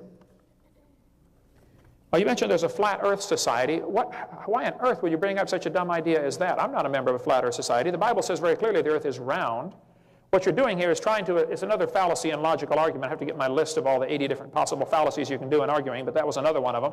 Guilt by association is what it boils down to. The Bible says very clearly in Isaiah chapter 40, verse 22, that the Lord sits on the circle of the earth. Okay, so for you to say the earth is flat, it's ridiculous, okay? The Hebrew word used there is sphere. As far as germ theory, I think there's overwhelming evidence that germs are involved in disease, but it is called the germ theory because surprisingly, there's still quite a bit of argument about it, okay? A germ can be infested in a room, and some people will get it, some people won't. For instance, if you are taking oregano oil or garlic tablets, anthrax doesn't seem to affect you.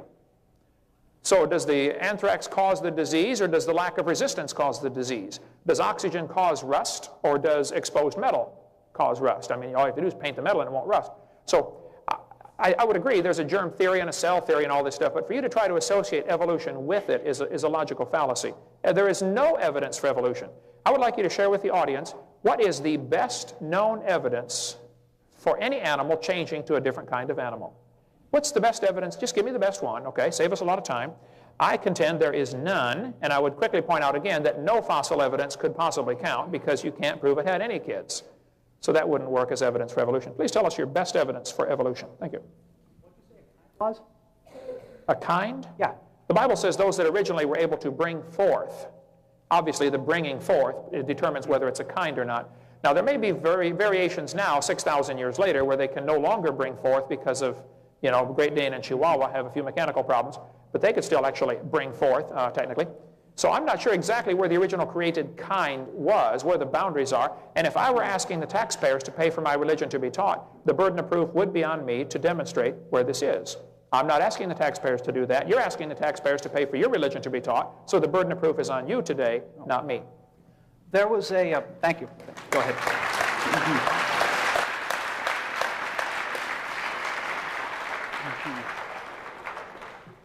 Well, I was down at Heritage Baptist, this is Heritage Baptist, sorry, at Central Baptist College in our fair city of Conway, and I was looking through the Creation Research Society quarterly and came upon a 1997 article by Garcia Pozuela Ramos.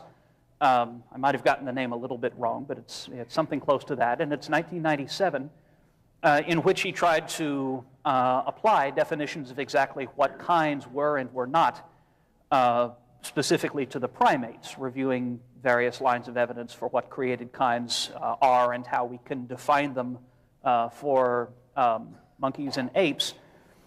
And he mentioned something, and this is there in the library, that he did not do this experiment, and I honestly don't know who did or whose idea it was, but someone tried fertilizing the egg cell of a gibbon, that's a so-called lesser ape, with human sperm. And we're actually able to get the sperm to penetrate and initiate the beginning stages of fertilization. I don't know if the experiment got any farther than that. frequently the criterion that is used for defining a kind is interbreeding. And I remember a very entertaining presentation that Dr. Hovind gave last year, in which he pointed out that you can interbreed a horse with a donkey, you get a mule. You interbreed a zebra with a donkey, and you get a zonkey, and a zebra with a horse, and you get a zorse, and so on. But this, the idea that you can at least start the fertilization process between human and gibbon sort of worries me a bit. How would you respond to that? I don't want to, No, it's fine. I much prefer a dialogue rather than 10 minutes each. I don't think you'll find many humans volunteering for this experiment. And probably very few gibbons, too. Okay. So I would quickly point out this doesn't happen in nature, okay? Secondly, it did not produce a fertile offspring. If there are similarities in DNA enough to initiate the process, that still means nothing, okay? Sometimes my computer will try to load a program and then fail. Okay, so it's not a success. But horses and donkeys do not produce fertile offspring well, yes, either. 1 out of 20,000 mules is fertile. Oh, yeah. All right. It's pretty rare, but it does happen. But see, the fact that a horse and a jackass and a zebra are probably different, they're certainly different species, but they're obviously the same kind. I mean, any 5-year-old will tell you, they stand back and look, they're the same kind of animal. This is not the same kind as a turtle, for instance, okay? Yeah, I'm not sure exactly where the kind is, which is what I told you. And if I were asking the taxpayers to pay for my religion to be taught, the burden of proof would be on me to demonstrate this. But I'm not. All right. Well, on your, I confess to still a little bit of confusion here. Let me see if I can straighten this out. You mentioned that horses and donkeys perhaps should be considered the same kind because 1 in 20,000 mules is fertile. Since we haven't actually tested, as far as I know, I hope we haven't, 20,000 attempts at cross-fertilizing humans and apes. That's quite obvious to anyone that studies the number of chromosomes of different animals, which I cover in my seminar, the chromosome number is vastly different, and certainly the length of the chromosome. There are all kinds of things to cause it problems. It's actually tough enough for human couples. Very frequently, they cannot produce a child because it just takes one little minor problem, and there's a large percentage, doctor, maybe you know, the percentage of human couples that are infertile that would love to have babies that cannot. I mean, well, I actually looked this up, looked at chromosome numbers for horses and donkeys, and if memory serves, horses have 64 and donkeys 62. I could have that backwards, but they only differ by 2 chromosomes, and yet they are part of one kind because, for the reasons that you've just outlined so clearly. The problem is that humans have 46 and apes have 48, and the difference is, again, only of 2 chromosomes. So in one case, you have a difference, but it's not enough to put horses and donkeys in different kinds. In another case, you have a genetic difference, but it is enough to put humans and apes in 2 different kinds. And I'm not quite sure. I'm looking for, some sort of logical consistency I can take back to tell my students, because they ask questions like this. They're a smart group. That's a fair question. They're the finest university students in the state, whatever those people up in Fayette, whatever it is, may say about the matter. UCA rocks. The number of chromosomes is an interesting study. It is indeed true that chimps have 48, humans have 46. Tobacco also has 48.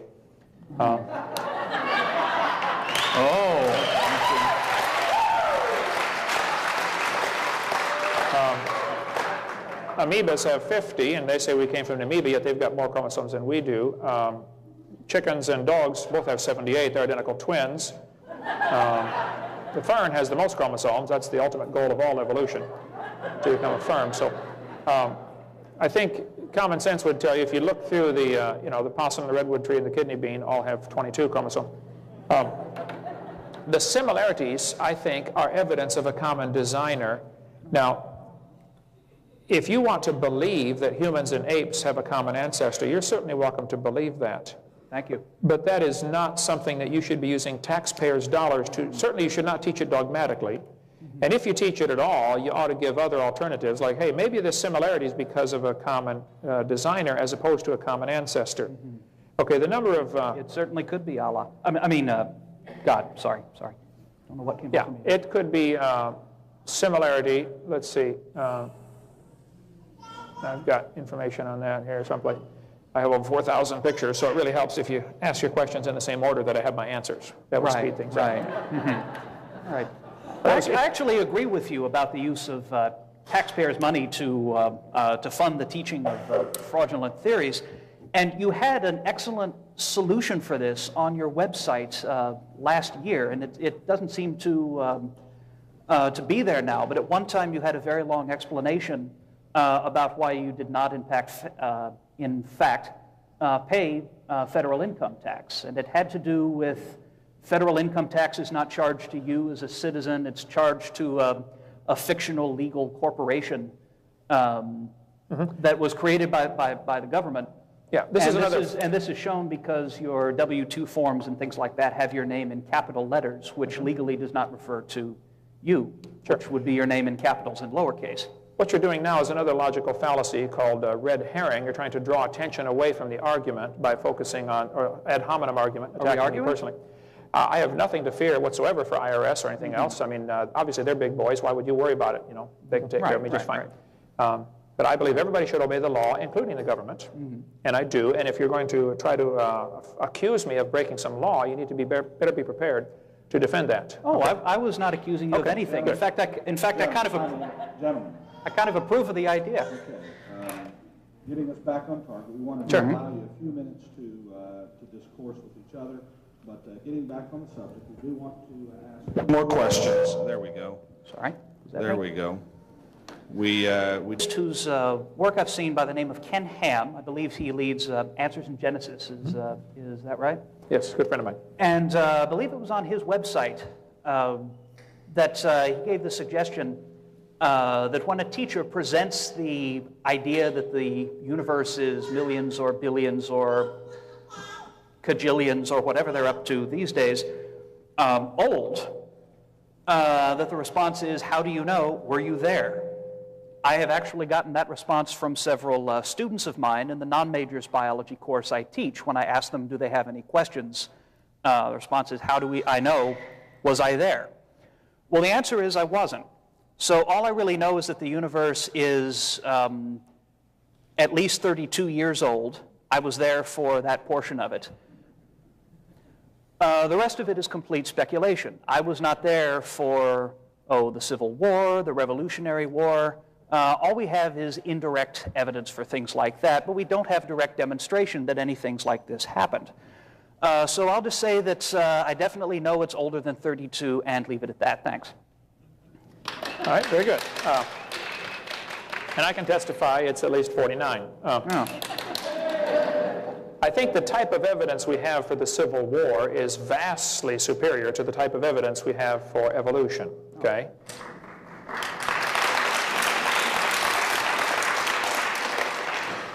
We have no evidence of evolution happening in the present. We have no proof of it happening in the past. It's something people believe in, and that's a religious worldview, and it should not be taught at taxpayer expense. I thought the question was leading to evidences that for the age of the universe. Okay. Typically, the most common given are, at least for the age of the Earth, are radiometric dating methods, be it carbon dating, potassium, argon, rubidium, strontium, lead-208, whatever. Doesn't matter. They're all based on the same assumptions. We cover that in our video number 7 in great detail. Living mollusk shells, for instance, were carbon dated at 2,300 years old. Obviously, they're not 2,300 years old. They're still alive.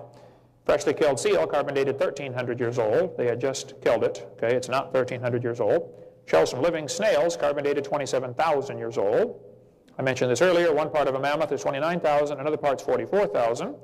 Baby Dima was dated at 40,000. Another part's 26,000. And the wood next to it is 9,000.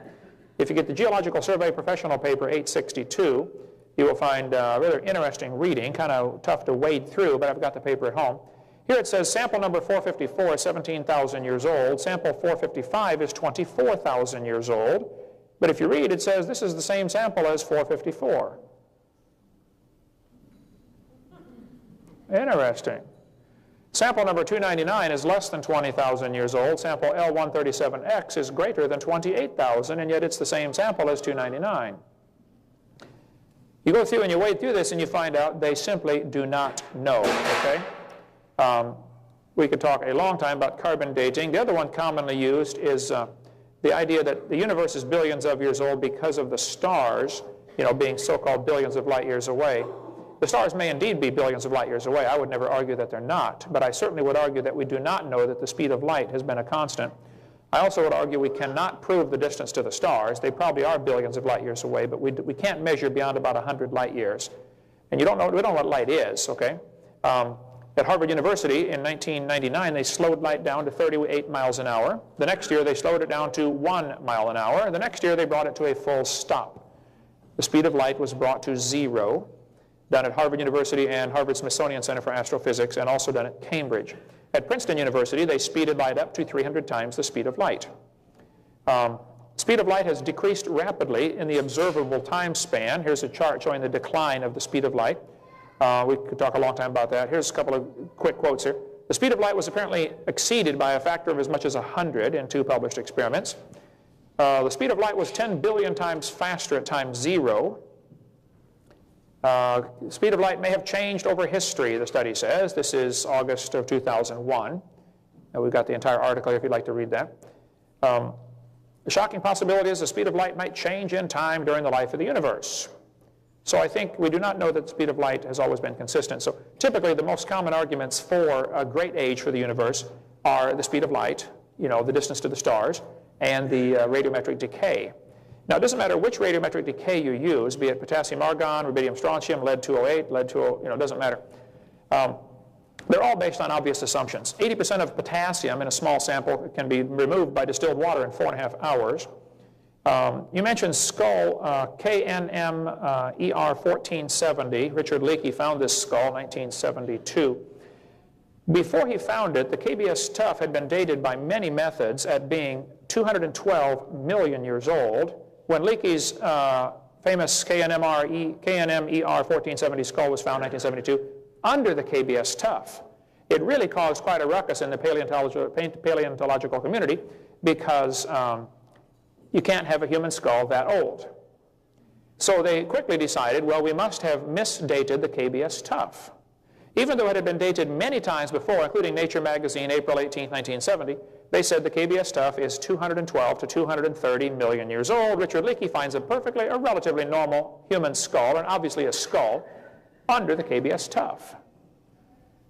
Well, they said it can't be, something's wrong here. So they redated the KBS Tough. It took 10 samples, and now the numbers range from 0.5 to 2.6. That's a 500% error. Your Honor, I don't think they know.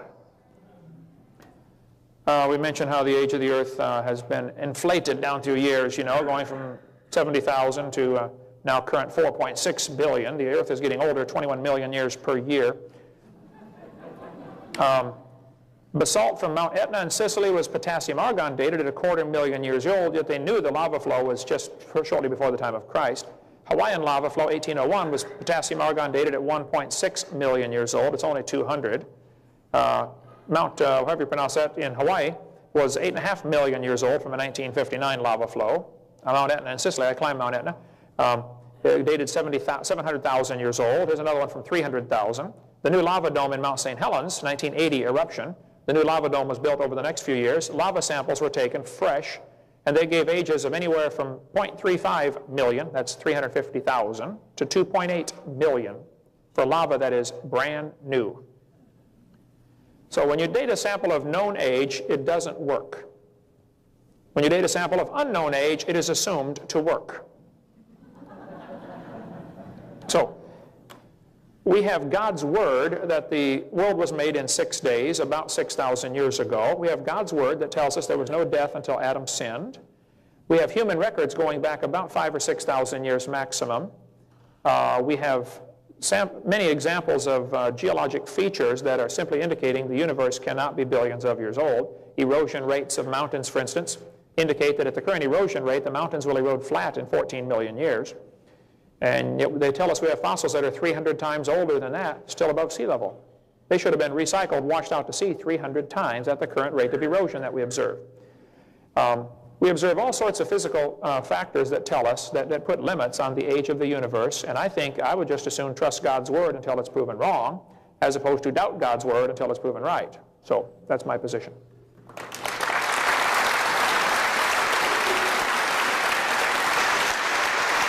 Coexisted, which is accurate? Dr. Waggoner, we'll start with you. All right. A couple of years ago, I visited the Creation Evidences Museum in Glen Rose, Texas, just outside the boundaries of Dinosaur Valley State Park, which includes the bed of the Paluxy River, which is a famous place where dinosaur tracks, including entire trackways, have been found. This is a very famous location in the creationist literature. This museum was set up to demonstrate human footprints and even human trackways that had been found there. And for a while, it was featured in documentaries like The Mysterious Origins of Man and things of that nature. The problem is, I'm confused here again. Recently, the Institute for Creation Research, based out in Southern California, in the San Diego area, issued a report on the human tracks from the Paluxy River, in which they argued that they were not actually human tracks. They were either more or less chance depressions in the rock that happened to look like a track, or in some cases, they were produced by humans, but not with feet, with chisels. There's a couple of those that appear to be suspicious in that regard. And there's others that appear to be dinosaur tracks that have weathered in an odd way. And this was not the conclusion of the evolutionary establishment. This was John Morris, son of the well-known creationist Henry Morris, who wrote several of the books on that table. So recently they've had to withdraw some of the evidence for dinosaurs and humans walking together. On the other hand, Dr. Carl Baugh, who operates the museum right there, is certainly convinced of their reality. He has well, it looked to me like a rock, but he told me it was a fossil human finger, and he's got a PhD. Who am I to doubt him? So clearly there is argument on both sides within the creationist camp, and I'm not quite sure what I should teach, other than that I should probably present, the idea that humans and dinosaurs coexisted and that they didn't, and leave the students free to make up their own minds. But that's really all I know on the topic, and I'm sure Dr. Hovind will enlighten you further. I would be honored to do such a thing. Wonderful. It's pretty clear known biological fact that reptiles grow all their life. They simply never stop growing. And there's a long technical reason for why, with the growth plates at the end of the bones, etc. Reptiles grow all their life. So if a reptile were allowed to live to be 800 or 900 years old, it would be gigantic, okay? The word dinosaur means terrible lizard.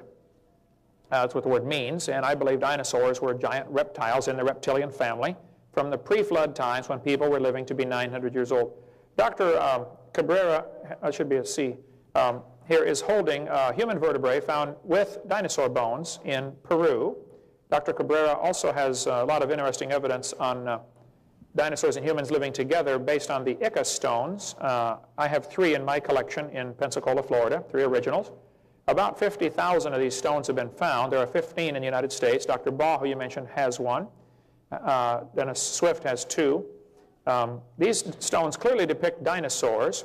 The footprints you're talking about from Glen Rose, Texas, I've been there 3 times. The limestone layers there are pretty interesting. When it weathered and eroded rapidly in 1908 in the flood, a 2-foot layer of limestone was peeled off and moved downstream. About 20 miles, they found the fragments that were peeled off, some pieces as big as a van. Underneath were thousands of dinosaur footprints. So they made Dinosaur Valley State Park. It is still there today. It costs $5 to get in. Well worth going to see. Go in July or August, and you're probably going to have the river dry, and you can walk in the footprints much easier. During the 30s, in the Depression, the sandbags were set up to block off part of the river. It's not a very deep river, normally a couple of feet. And they pumped out areas, and they chiseled out large blocks of tracks to save them in museums. American Museum of Natural History got a large block of tracks and built a dinosaur on top of it. Here's Tom Pendley, the famous photo of him sitting in the dinosaur footprint.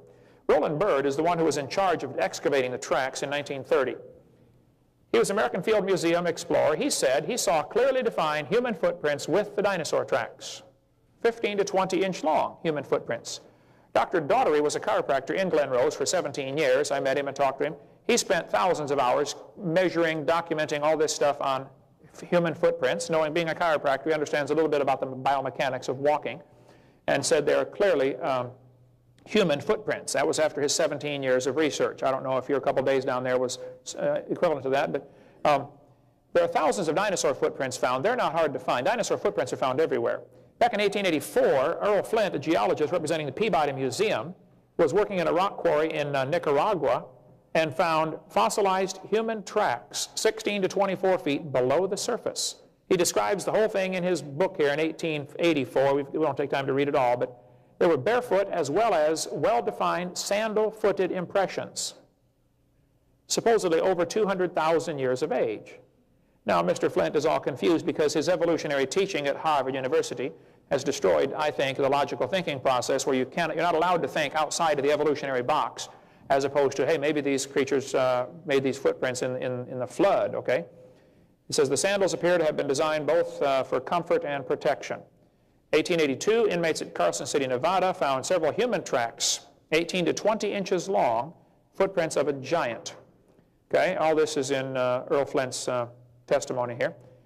Here's a photograph of the tracks. You can get the website omniology.com if you want more on that. These are the human tracks with the person standing here crossing a set of dinosaur tracks. The pictures are in the church over there if you want to go look at them. Dr. Daughtery is the one who took these photographs of human footprints. You need to understand there's a catch-22 situation here. We don't need to find human and dinosaur tracks together. If a few dinosaurs are still alive, that would solve the problem completely. No one has ever found human and chicken footprints in the same rock strata together. Does that prove humans and chickens did not live at the same time? No, it probably proves that humans don't normally hang out with chickens. Okay? So I don't think we need to find the footprints together, number one. Number two, I think they have been found nonetheless, okay? Texas Tracks and Artifacts is a book. It's $10, $9.95, $9.50, dealing with all the latest evidence on the human and dinosaur footprints together. I've been there myself and walked in them. That's a casting of one that I have, taken directly out of the river from Glen Rose, Texas. It's a size 24. Good size. There are people today with a size 24 shoe. That's not the big deal. I mean, it's pretty big, but the footprints have been analyzed. I think they're legitimate. The reason ICR withdrew their support, and I was with John Morris yesterday. He's a good friend of mine. I love ICR and what they do. He wrote a book called Tracking Those Incredible Dinosaurs, and then he withdrew the book from publication, or from sale, because one of the footprints that was real clearly a human footprint at first, when it was first discovered, as it eroded away, it grew 2 more toes and became a 3-toed dinosaur footprint. When the footprint was first found, it was about 8 inches deep. Oh, you're trying to, I got supposed to stand so you can get this on film. It was about 8 inches deep in the rock as the erosion destroyed it. Okay? When it was first discovered, you could actually see the dermal ridges. That's the toes equivalents of fingerprints. Okay? You could see them very clearly on the toes. This was obviously a footprint. But over the first 6 months or so, this begins to erode away once it's exposed, you know. You have a catch-22 situation. If you leave the rock and the footprint where it is, it'll be destroyed by weathering. If you take it out, the skeptics will say, how do we know you got it from the river? So, you know, if you take it out and put it in a museum to preserve it, now they don't believe you. And if you leave it there, it gets destroyed and they don't believe you. Because the bottom line is, they don't want to believe. Doesn't matter what you showed them, okay? So, one of the best footprints that everybody came and witnessed, and lots of folks have testified and written affidavits saying, look, I saw this thing, okay? It was there. As it eroded away, it became a dinosaur footprint, 3-toed dinosaur track. And somebody said, well, maybe the center part that you thought was a human footprint 5 years ago was actually just the pad on the bottom of a dinosaur footprint. We don't know if they had pads or not, but maybe they did. Okay. Well, another obvious explanation might be The human stepped in the same footprint after the dinosaur was there. The mud squeezed in, obscured the outer toes of the dinosaur. As it eroded away, it exposed those two toes that were there all along. So it was both footprints all along. I talked to John Morris and I said, Dr. John, why did you withdraw your support of this footprints? I've been there 3 times, I've walked in them. He said, listen, I'm not saying they're not real. And I kind of suspect they are. Dwayne Gish, one of the founders of ICR, 82-year-old, his wife died 2 weeks ago, a very good friend of mine. He writes lots of books on creation evolution. He has been there numerous times, and he and Henry Morris differ on this. Henry Morris takes the more, and John Morris take the more conservative stance and say, well, we're not really positive, we can't prove it, so let's just not mention it. Dwayne Gish says, look, I've been there, I'm convinced. So John Morris did not say, we don't believe they're legitimate. He just said we can't be positive, so he's erring on the side of caution. So it would not be correct for you to say, ICR has said they are not footprints. Don't say that. You can say they have withdrawn dogmatic support of this, but they have never said they're not human footprints, okay? And most of the people, many of the people at ICR, Institute for Creation Research, still think they are indeed legitimate footprints. But my point is, it doesn't matter. We don't need to find dinosaur and human footprints together because dinosaurs have always lived with man. They were known as dragons throughout most of history. And there's probably a few still alive. In the Congo swamp, for instance, there have been many reports of dinosaurs still living in Likwala Swamp. Mr. Scotland, who was moving to Arkansas, by the way, he was in the bodybuilder contest, you know, right next to me. William Gibbons is a good friend of mine. He and I wrote a book together called Claws, Jaws, and Dinosaurs. William Gibbons has been to the Congo swamp 3 times and once to Cameroon, where there are reports of dinosaurs still living. Ever since Congo was colonized by Belgium back in 1885, there were reports of dinosaurs still living in that swamp, small ones, 15 or 20 feet long. This article, 1910, New York Herald, talks about a dinosaur still living. 1948, Saturday Evening Post. 1980, a big game hunter went there back in the early 1900s and said he saw an animal that could only fit the description of a dinosaur. There could be dinosaurs, by Ivan T. Sanderson. Okay? Roy Mackle's been there 3 times. Then they report dinosaurs called Mokele Mbembe, small ones, still alive in the swamp right now. So I think there's a fairly good amount of evidence that there could be a few stragglers still around. Eugene Thomas, missionary, was there, a friend of mine. He's in Ohio now, retired. He was for 42 years in the swamp as a missionary. He said, oh yeah, I had 2 pygmies in my church that killed one and ate it. For sake of time here, since they're giving me the 1-minute warning, I'll just try a couple of other examples. We've got plenty here. 1925, this animal washed up on the beach in California. That's the head. Here's the mouth. Here's the eyeball. Here's the neck. I talked to the guy who wrote this book, Randall Reinstead. I said, Randall, can I get those pictures? He said, you know, those were in the archives at Berkeley University. I went and checked out the pictures, wrote my book. I got so many articles about this saying, wow, write more on this. I went back to get the pictures, and they said, we don't have any pictures like that. And they have no record of them ever having had them. They disappeared. Who knows what happened? But the neck on this creature was 20 feet long. One atheist wrote me a letter and said, Hovind, you're so stupid. Don't you know that was a whale? I wrote back and said, just exactly where is the neck on a whale? The people who examined it, like Mr. Wallace, who was the president of the Natural History Society for British Columbia, he was there, stood there, examined the thing. Here's what he said. My examination of the monster was quite thorough. It had no teeth, its head is large, the neck 20 feet long, the body is weak, and the tail only 3 feet in length from the end of the backbone. With the bill like it possesses, it must have lived on herbage and undoubtedly inhabited a swamp. I would call it a type of Plesiosaurus. So I've done an enormous amount of research on dinosaurs that might still be alive. So I think the man and dinosaurs together to a creationist is not a problem. If there aren't any alive, it wouldn't bother me. But I think there's good evidence they have lived with man all through history. They were known as dragons through most of history. 1841, we changed names and now call them dinosaur. Thank you. At the beginning of this debate, I made some statements about what I was going to do in my evolution class. I stand by those. They're the way I've always taught my course. I don't believe I have the power to brainwash my students into abandoning their faith. If I did have that power, well, what I would brainwash them into doing would be my stack of dirty dishes, which is more important than I get done than the other alternative. I used to ask questions like this, but for the past 3 years when I've taught evolution, I simply have not asked students whether they believe it or not. And the reason is that belief in the religious sense, the assuredness of things unseen and Paul's definition thereof is simply not the issue in a science class, and I teach evolution in a science class. I do not particularly care whether they accept it or not. I've had people, come up to me with the attitude that they seem to think that for every 10 people I convert to the cause of evolutionism, I get another piece of free luggage or something like that. Well, I don't. It does not make any difference to me. I have had students come in with very strong religious beliefs. They've shared them with me in some cases, others have not.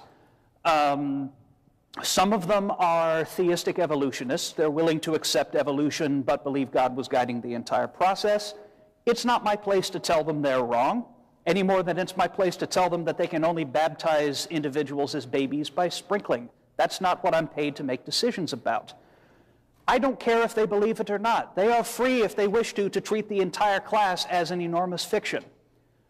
What I do demand that they do is they understand the material. And I will stand by this. My students may or may not believe in evolution, but if they've listened, and if they've absorbed what I have to say, and if they understand the reasoning that I use, they understand it better than Dr. Hovind, and that's not very difficult. The fact that the statement you made that we never see stars formed is false. The Hubble telescope has caught them in various stages of formation. Changes of 3 nucleotides is fatal to the organism. In certain genes, perhaps it can be. There are other genes that can change in a great many ways without affecting organismal function at all. Mutation rates that have been observed in natural populations are much higher than that. Darwin was a racist. Well, find me somebody living in the 19th century in England who wasn't. And I will agree that Darwin's ideas and evolution in general have been put to a lot of racist uses. So has the Bible. If you want to ban evolution because it's been the inspiration for racism, would the next step be to ban the cross because it's been used as a symbol by those losers in bed sheets who go around setting it on fire? I don't think so. There is a difference between the way you use a theory, an idea, a principle, a religion, and what it actually says. And Darwin was not PC by modern standards. Nobody was PC by modern standards. If you cut all the racists out of history, you would pretty much have to get rid of just about all 18th and 19th century history and literature. He was ahead of his time in a number of ways, believing, for example, that passionately opposed to slavery. Stephen Jay Gould, whom you cited in support of your position, has written entire books on how evolution really does not support racism. What it supports is, as you said, the unity of humankind, that we are all of one family, we are all of one species, we are all descended from a common ancestor. That's Gould's position. That's the position of most. See here, some of the human evidence you mentioned, Nebraska man and Piltdown man, those are not seriously being taught as evidence for or against human evolution. And the reason is, science is constantly shifting. Science is constantly changing. All too often, science is taught as a set of facts that you just sort of memorize, spit back out on the paper, and then you're finished. Science is not that. Science is not the facts any more than a house is just a pile of bricks. Science is a constantly renewing process. We've seen some examples of this about the Haeckel being brought up on court charges for falsifying certain of his drawings. What Kent didn't tell you was that later versions of the same drawings were considerably more accurate, and I say this because I've checked them against actual embryos. He talked about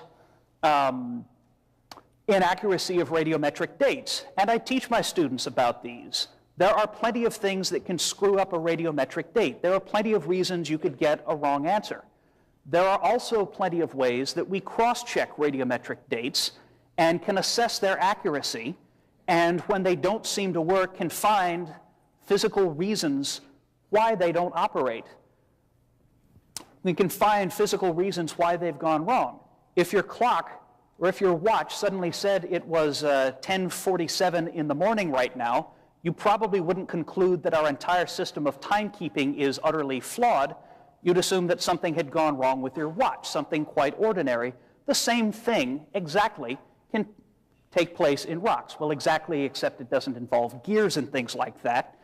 But the same processes can be affected, but we can tell when they have been. I teach my students that radiometric dating is not 100% accurate. I mention its fallacies, I mention its flaws, and I mention the ways that we can correct for this sort of thing. My last statement is this. Arkansas Bill 2548 was put out to eradicate inaccuracies, theories, suppositions, etc., and unproven ideas, religions, as Dr. Hovind says, from textbooks that are purchased with taxpayer money. Even a really good textbook is about 5 years behind the times, sometimes quite a bit more. Sometimes publishing companies don't update.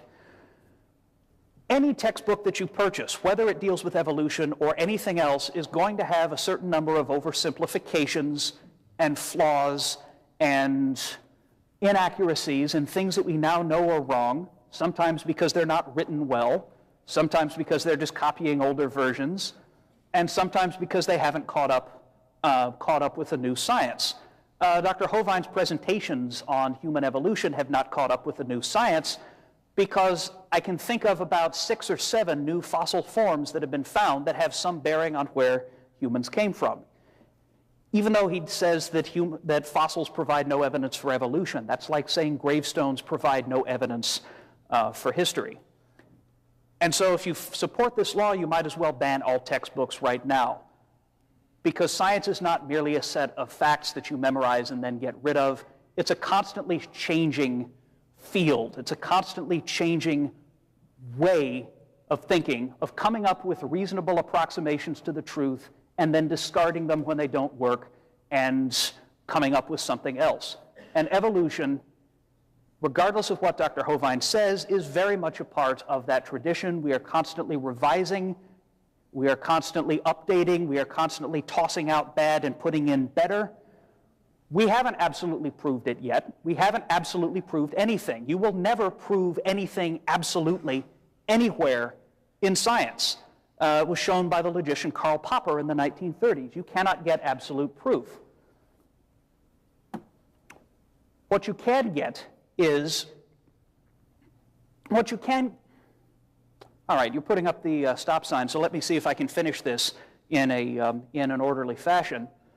What you can get are better approximations to the truth that is in fact out there. Evolution is very much a part of this growing process. Evolution is as sound a science as anything you are going to find. And while I don't demand that my students accept it, and I don't demand that they surrender their faith, my goal as a teacher is to give them a sense of this dynamic nature of how it changes and how it grows and how it improves. Thank you very much.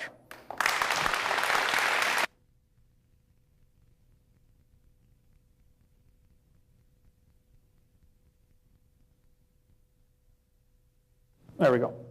Well, I'm glad to hear that you admit science is constantly changing and improving and progressing. When you get all done climbing the mountain of truth, you will find the Baptists were sitting there all along.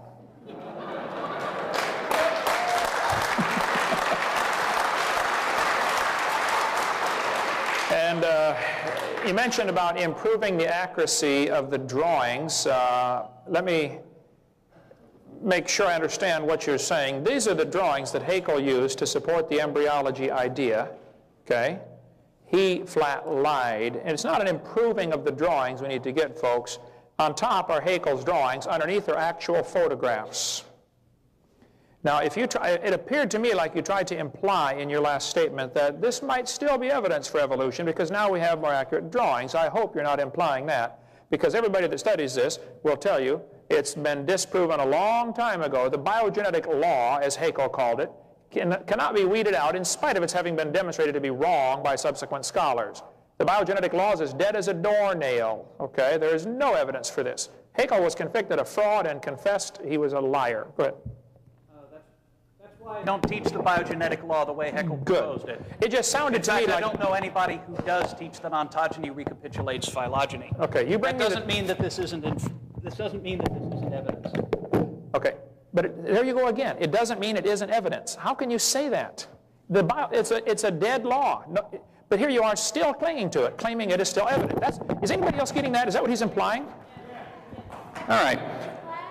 Ontogeny recapitulates phylogeny was Haeckel's particular spin, in which he argued that an organism literally goes through its ancestral stages on the way to becoming an adult. That Correct. At one time you were, in some important sense, a fish, you had gills, etc. Well, they're not gills. I don't teach that they're gills. The textbooks that I use call them pharyngeal slits rather than gills. I agree. Do you still teach that this is evidence for evolution, though?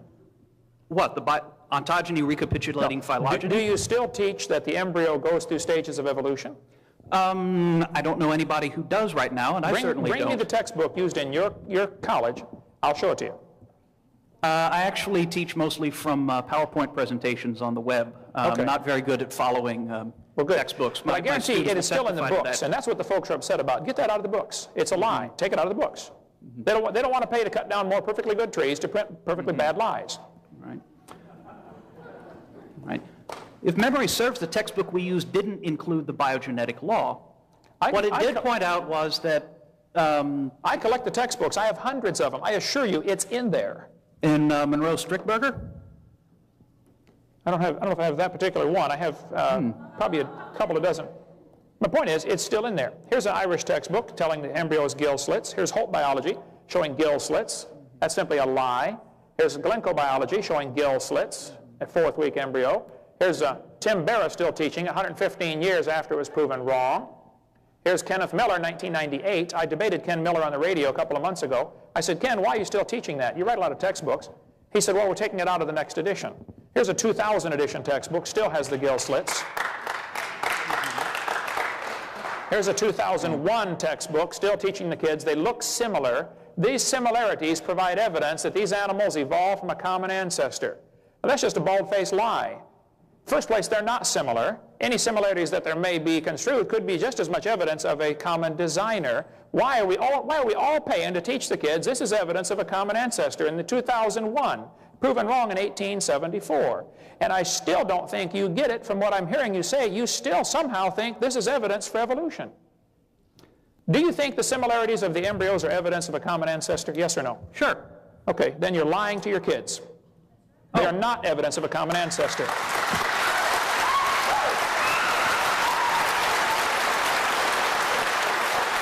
All right.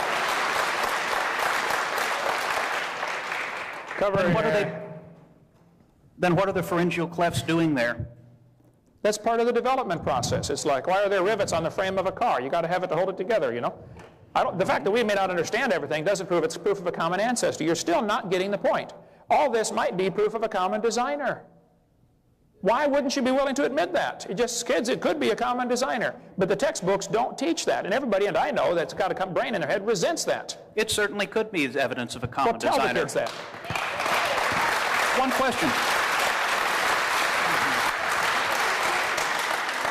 In my current class, I think many of the students are from a Christian background, but I have at least one practicing Muslim in there.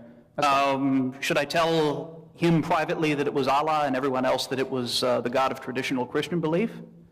Oh, Allah is certainly not the God of traditional Christian belief. They're very different gods, okay? All right. In Turkey, there's actually a rather large creation science movement that's been gathering steam over the past few years, led by this book by a man named Harun Yahya. Every so often they send me junk email, which is kind of a pain because it's in Turkish, which my conversational Turkish is a little bit rusty, you see. But they use essentially the same arguments that I've seen you present, that I've seen others present, in some cases almost the same diagrams, with the exception that where you would write the God of the Bible, they write Allah. How do we decide the difference between those in a scientific manner? Well, I think we're getting way off topic on that. I think when you read the Quran and it tells you clearly you're supposed to execute anybody who won't convert to Islam, right away you ought to red flags ought to go up and say, we got a dangerous bunch of folks out there, okay? Okay. Now, to get back on topic, let me finish my closing comments, and then we'll I got to speak again tonight, but otherwise I'll stay as late as possible. This textbook shows the kids Grand Canyon, and it says, over millions of years, the Colorado River carved out the Grand Canyon from solid rock. That's just simply a lie, okay? It's a fact the Grand Canyon exists, but it's not a fact of how it happened, okay? There are two interpretations of that. I'm going to cover that tonight. This textbook again says the Colorado River has cut through layer upon layer of rock over millions of years. Well, now hold on a second. If you built a dam across the Grand Canyon, that would take a lot of dirt, by the way, but if you did, a giant lake would back up behind you covering several states. A massive lake would form. There's a huge drainage area. These two red lines indicate what's called the snow line, and this is about a 270-mile view from a satellite. Grand Canyon, the Colorado River enters over here and flows downhill through the canyon and comes out back at ground level, even though it's still going downhill, because the ground loops up and goes back down. It's called the Kaibab uplift, a massive several hundred-mile uplift. As the river enters the canyon, it's 2,800 feet above sea level. It flows downhill at the point where the canyon is the deepest. It's about 8,000 feet, 7,000 or 8,000 feet above sea level, and the river's at 1,800 feet, over a 1-mile drop, a very impressive hole in the ground. I flew over it yesterday. The Grand Canyon is interesting when you ponder it. The top of the canyon is higher than the bottom by over a mile. The river only runs through the bottom. The top is higher than where the river enters the canyon by over 4,000 feet. Rivers don't flow uphill. There is no possible way that river made that canyon. That canyon was obviously a washed-out spillway from some big lake. They even have a name for it called Grand Lake or Hopi Lake are the names for this. Interrupt one at a time here, please. The rivers that come together, when rivers join together, like your Mississippi and your Missouri up here at St. Louis, they very often come in at what's called acute angles, less than 90 degrees. That's typical for river dendrite patterns to come in at angles because they continue flowing the same direction. Now, if you look at Grand Canyon carefully, the rivers on the left side enter at these acute angles less than 90 degrees. If you look at the right side, you'll see they enter at oblique angles greater than 90 degrees. This is obviously a lake that was draining, and the water ran down the dam to hit the channel to turn around and go back out. They're called barbed canyons. So it is simply a lie to tell the kids the Colorado River formed Grand Canyon. That is not geologically or physically possible. Here's the problem here. Will somebody haul him out, please, and take time to get, I'll take questions in a minute, okay? The Bible says in 2 Peter chapter 3, in the last days scoffers would come who would walk after their own lust. Now the reason people scoff at God's Word is not because there's a scientific reason to do so. Some people don't like that book because it chaps their hide. Okay?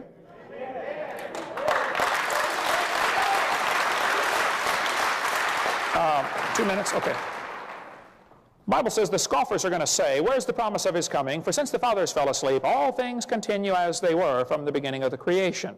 The scoffers are going to teach a doctrine called uniformitarianism, which is exactly what all of our science is based on today. I taught our science for 15 years. The Bible says these scoffers are willingly ignorant. In the Greek, that means dumb on purpose.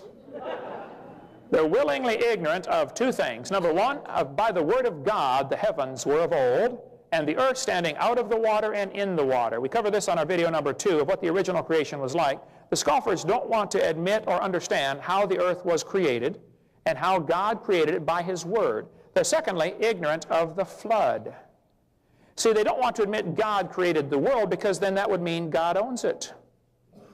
And that might mean there are some rules. Well, guess what? He did and there are, okay?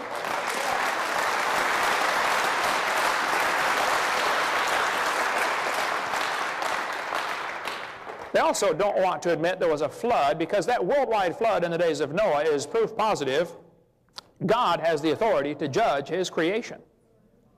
And He's coming to judge it again whether you like it or not. And Dr. Waggoner, my goal in doing these debates is to help students that have to learn this evolution stuff to see the other side. But another very serious goal I have, I want to win you over to the biblical creationist viewpoint. I really do.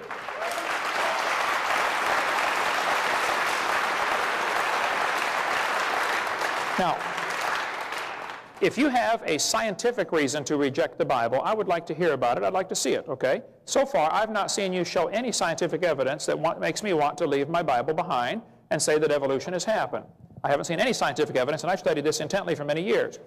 I think some people, as I mentioned at the beginning, like the evolution theory because, hey, this is a nice way to get rid of God, and therefore there are no rules, and therefore, I get to do what I feel like doing. by just exactly what Peter said. They walk after their lust. There's the bottom line right there, okay?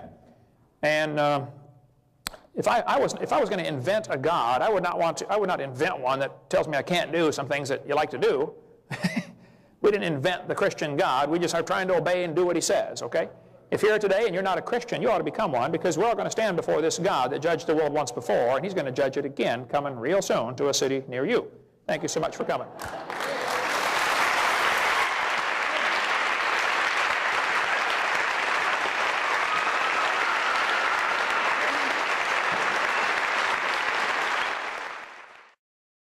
We hope you've enjoyed watching this debate on the topic of creation evolution. This is not just an academic subject. If the creation story is right and God created this world, then we better do what God says. And if you're watching this tape and you're not a Christian, God loves you. He wants you to come to heaven, but he hates your sin. He hates my sin. He won't tolerate any sin in heaven. Since he created the world and he designed it and he owns it, he makes the rules. And his rule is no sin in heaven. Well, we're all sinners, which means we all deserve to go to hell, but Jesus Christ, God himself in the flesh, died on the cross to pay for your sins and my sins. On February 9th, 1969, I prayed and said, Lord, I'm a sinner. Would you please forgive me and save me? And on that day, I got born again into God's family. You can be born again. All you need to do is admit you're a sinner. Admit that you deserve to go to hell. Call upon Jesus Christ to forgive you and save you. He's the only one who can, and he wants to so badly if you'll just ask him. If you're not sure you're going to heaven, ask the Lord to save you right now. You could just pray a simple prayer like I prayed back in 1969. I just said, Lord, I'm a sinner. Would you please forgive me and save me right now? If you do that, today will be your spiritual birthday. The Bible says you must be born again in John chapter 3. In John chapter 1, it says you get born again, you become a son of God by receiving him. When you receive Jesus Christ, you receive his gift that he died on the cross for you, and you receive that for your sins. That's the day you get born into God's family. You become God's child. We have lots of material in our ministry designed to help strengthen your faith in the Word of God and help you grow as a Christian. If you'd like to call or write our office, we'd be glad to send you a catalog. You can get on our website and get lots of information. If you'd like to schedule a debate, I'd be honored to come. Just get my itinerary off my website and find out when I will be in your area. And I'll be glad to come speak at a college, speak at a university, speak at a debate, represent the creation side against as many professors as want to get together. We'll take on 10 at a time. That doesn't matter. You see, God's right and evolution is wrong. It's pretty simple. Thank you so much. Please don't hesitate to call us if we can be any help. Do you want to know more about how to combat the godless theory of evolution? Creation Science Evangelism offers 4 great tools that help strengthen the faith of believers and win the lost to Christ. After 15 years of teaching high school science, Dr. Hovind began Creation Science Evangelism in 1989. We are a ministry that is dedicated to providing tools which will help you combat the evolution philosophy that is destroying the faith of millions every year. The first tool Creation Science offers is their powerful, life-changing video series. Over the last 12 years, well over 1 million videotapes of Dr. Hovind's seminar have circled the globe. They are reaping a harvest of souls for the kingdom of Christ, as well as helping restore the faith of many thousands confused by the evolution propaganda to which they've been subjected. These videos are available in English, Russian, French, Spanish, Japanese, and sign language. The Age of the Earth, first of the 7-part series, teaches that God created the universe about 6,000 years ago in 6 literal days. Could this be true? Can it be scientifically proven that the Earth is not billions of years old? This tape gives solid scientific evidence that the Earth is young and that the Bible is scientifically accurate. How did the environment of the original creation differ from ours today? And how would this allow men to live over 900 years? Can Christians have a good explanation for the existence of dinosaurs? Could some dinosaurs still be alive today? These and many more questions are covered in the 2nd and 3rd part of the series. Evolution has permeated public school textbooks with false and fraudulent information. This video exposes nearly 30 lies commonly found in textbooks. Every public school student, teacher, and school board member needs to watch part 4 of this series. Find out if you have been lied to in your textbooks. Discover the terrible difference evolutionary beliefs have made in the past as well as in recent history in our video number 5. Dictators throughout time have used their evolution-based philosophies to rationalize their brutal actions. Learn how evolution propaganda is being used today to prepare people for the New World Order. This is just a taste of all the information the 17-hour seminar series has to offer. Also available are college courses that expand on the seminars in great detail. For those who can handle a more confrontational atmosphere, our debate series is just for you. I said, now, Mr. Patterson, if you think the tailbone is vestigial, I, Kent Hovind, will pay to have yours removed. Dr. Hovind has debated a wide range of atheists and evolutionists all over the country, and you're sure to find these 12 debates very exciting. These would be perfect to present to that scientifically minded person who likes to argue their point. Our topical series includes exciting topics like why evolution is stupid, public school presentation, children's video about dinosaurs, the Bible and health, Leviathan, the fire-breathing dragon, and many more. Creation Science also offers a variety of visuals, like the longevity chart, which presents the entire lineage of Adam to Joseph as given in Genesis. It's exciting to see exactly how many generations were alive at the same time. Hundreds of books on a variety of subjects, videos on incredible creatures that defy evolution, t-shirts, fossils, and more. Make Creation Science Evangelism the one-stop shopping center for your creation material needs. Our 2 websites, www.drdino.com and www.dinosauradventureland.com, provide our second tool for evangelism. drdino.com is packed with lots of information, from charts and graphs to articles and frequently asked questions. This is also where you will find more information on all of the products CSE has to offer. DinosaurAdventureland.com is great for the kids. They can play lots of fun games and see unusual rides and activities located at Dinosaur Adventureland in Pensacola, Florida. Thousands visit our sites regularly to gain insight into God's creation. The third tool available to you is the live seminars conducted by Dr. Hovind and his son Eric. Since 1989, Dr. Hovind has held seminars and debates in hundreds of churches, schools, and universities in 49 states and 30 foreign countries. His fast-paced, illustrated seminars cover diverse topics, such as evidence for a young Earth, how long Adam lived, dinosaurs living with man, where races came from, radiometric dating, and much more. Our fourth tool is the new, exciting Dinosaur Adventureland. Many thousands have come from all across America to visit our museum, creation bookstore, science center, and theme park, where God gets the glory for science. Our unusual swings, rides, and activities each have a science lesson as well as a spiritual lesson. Captivate everyone from age 4 to 94.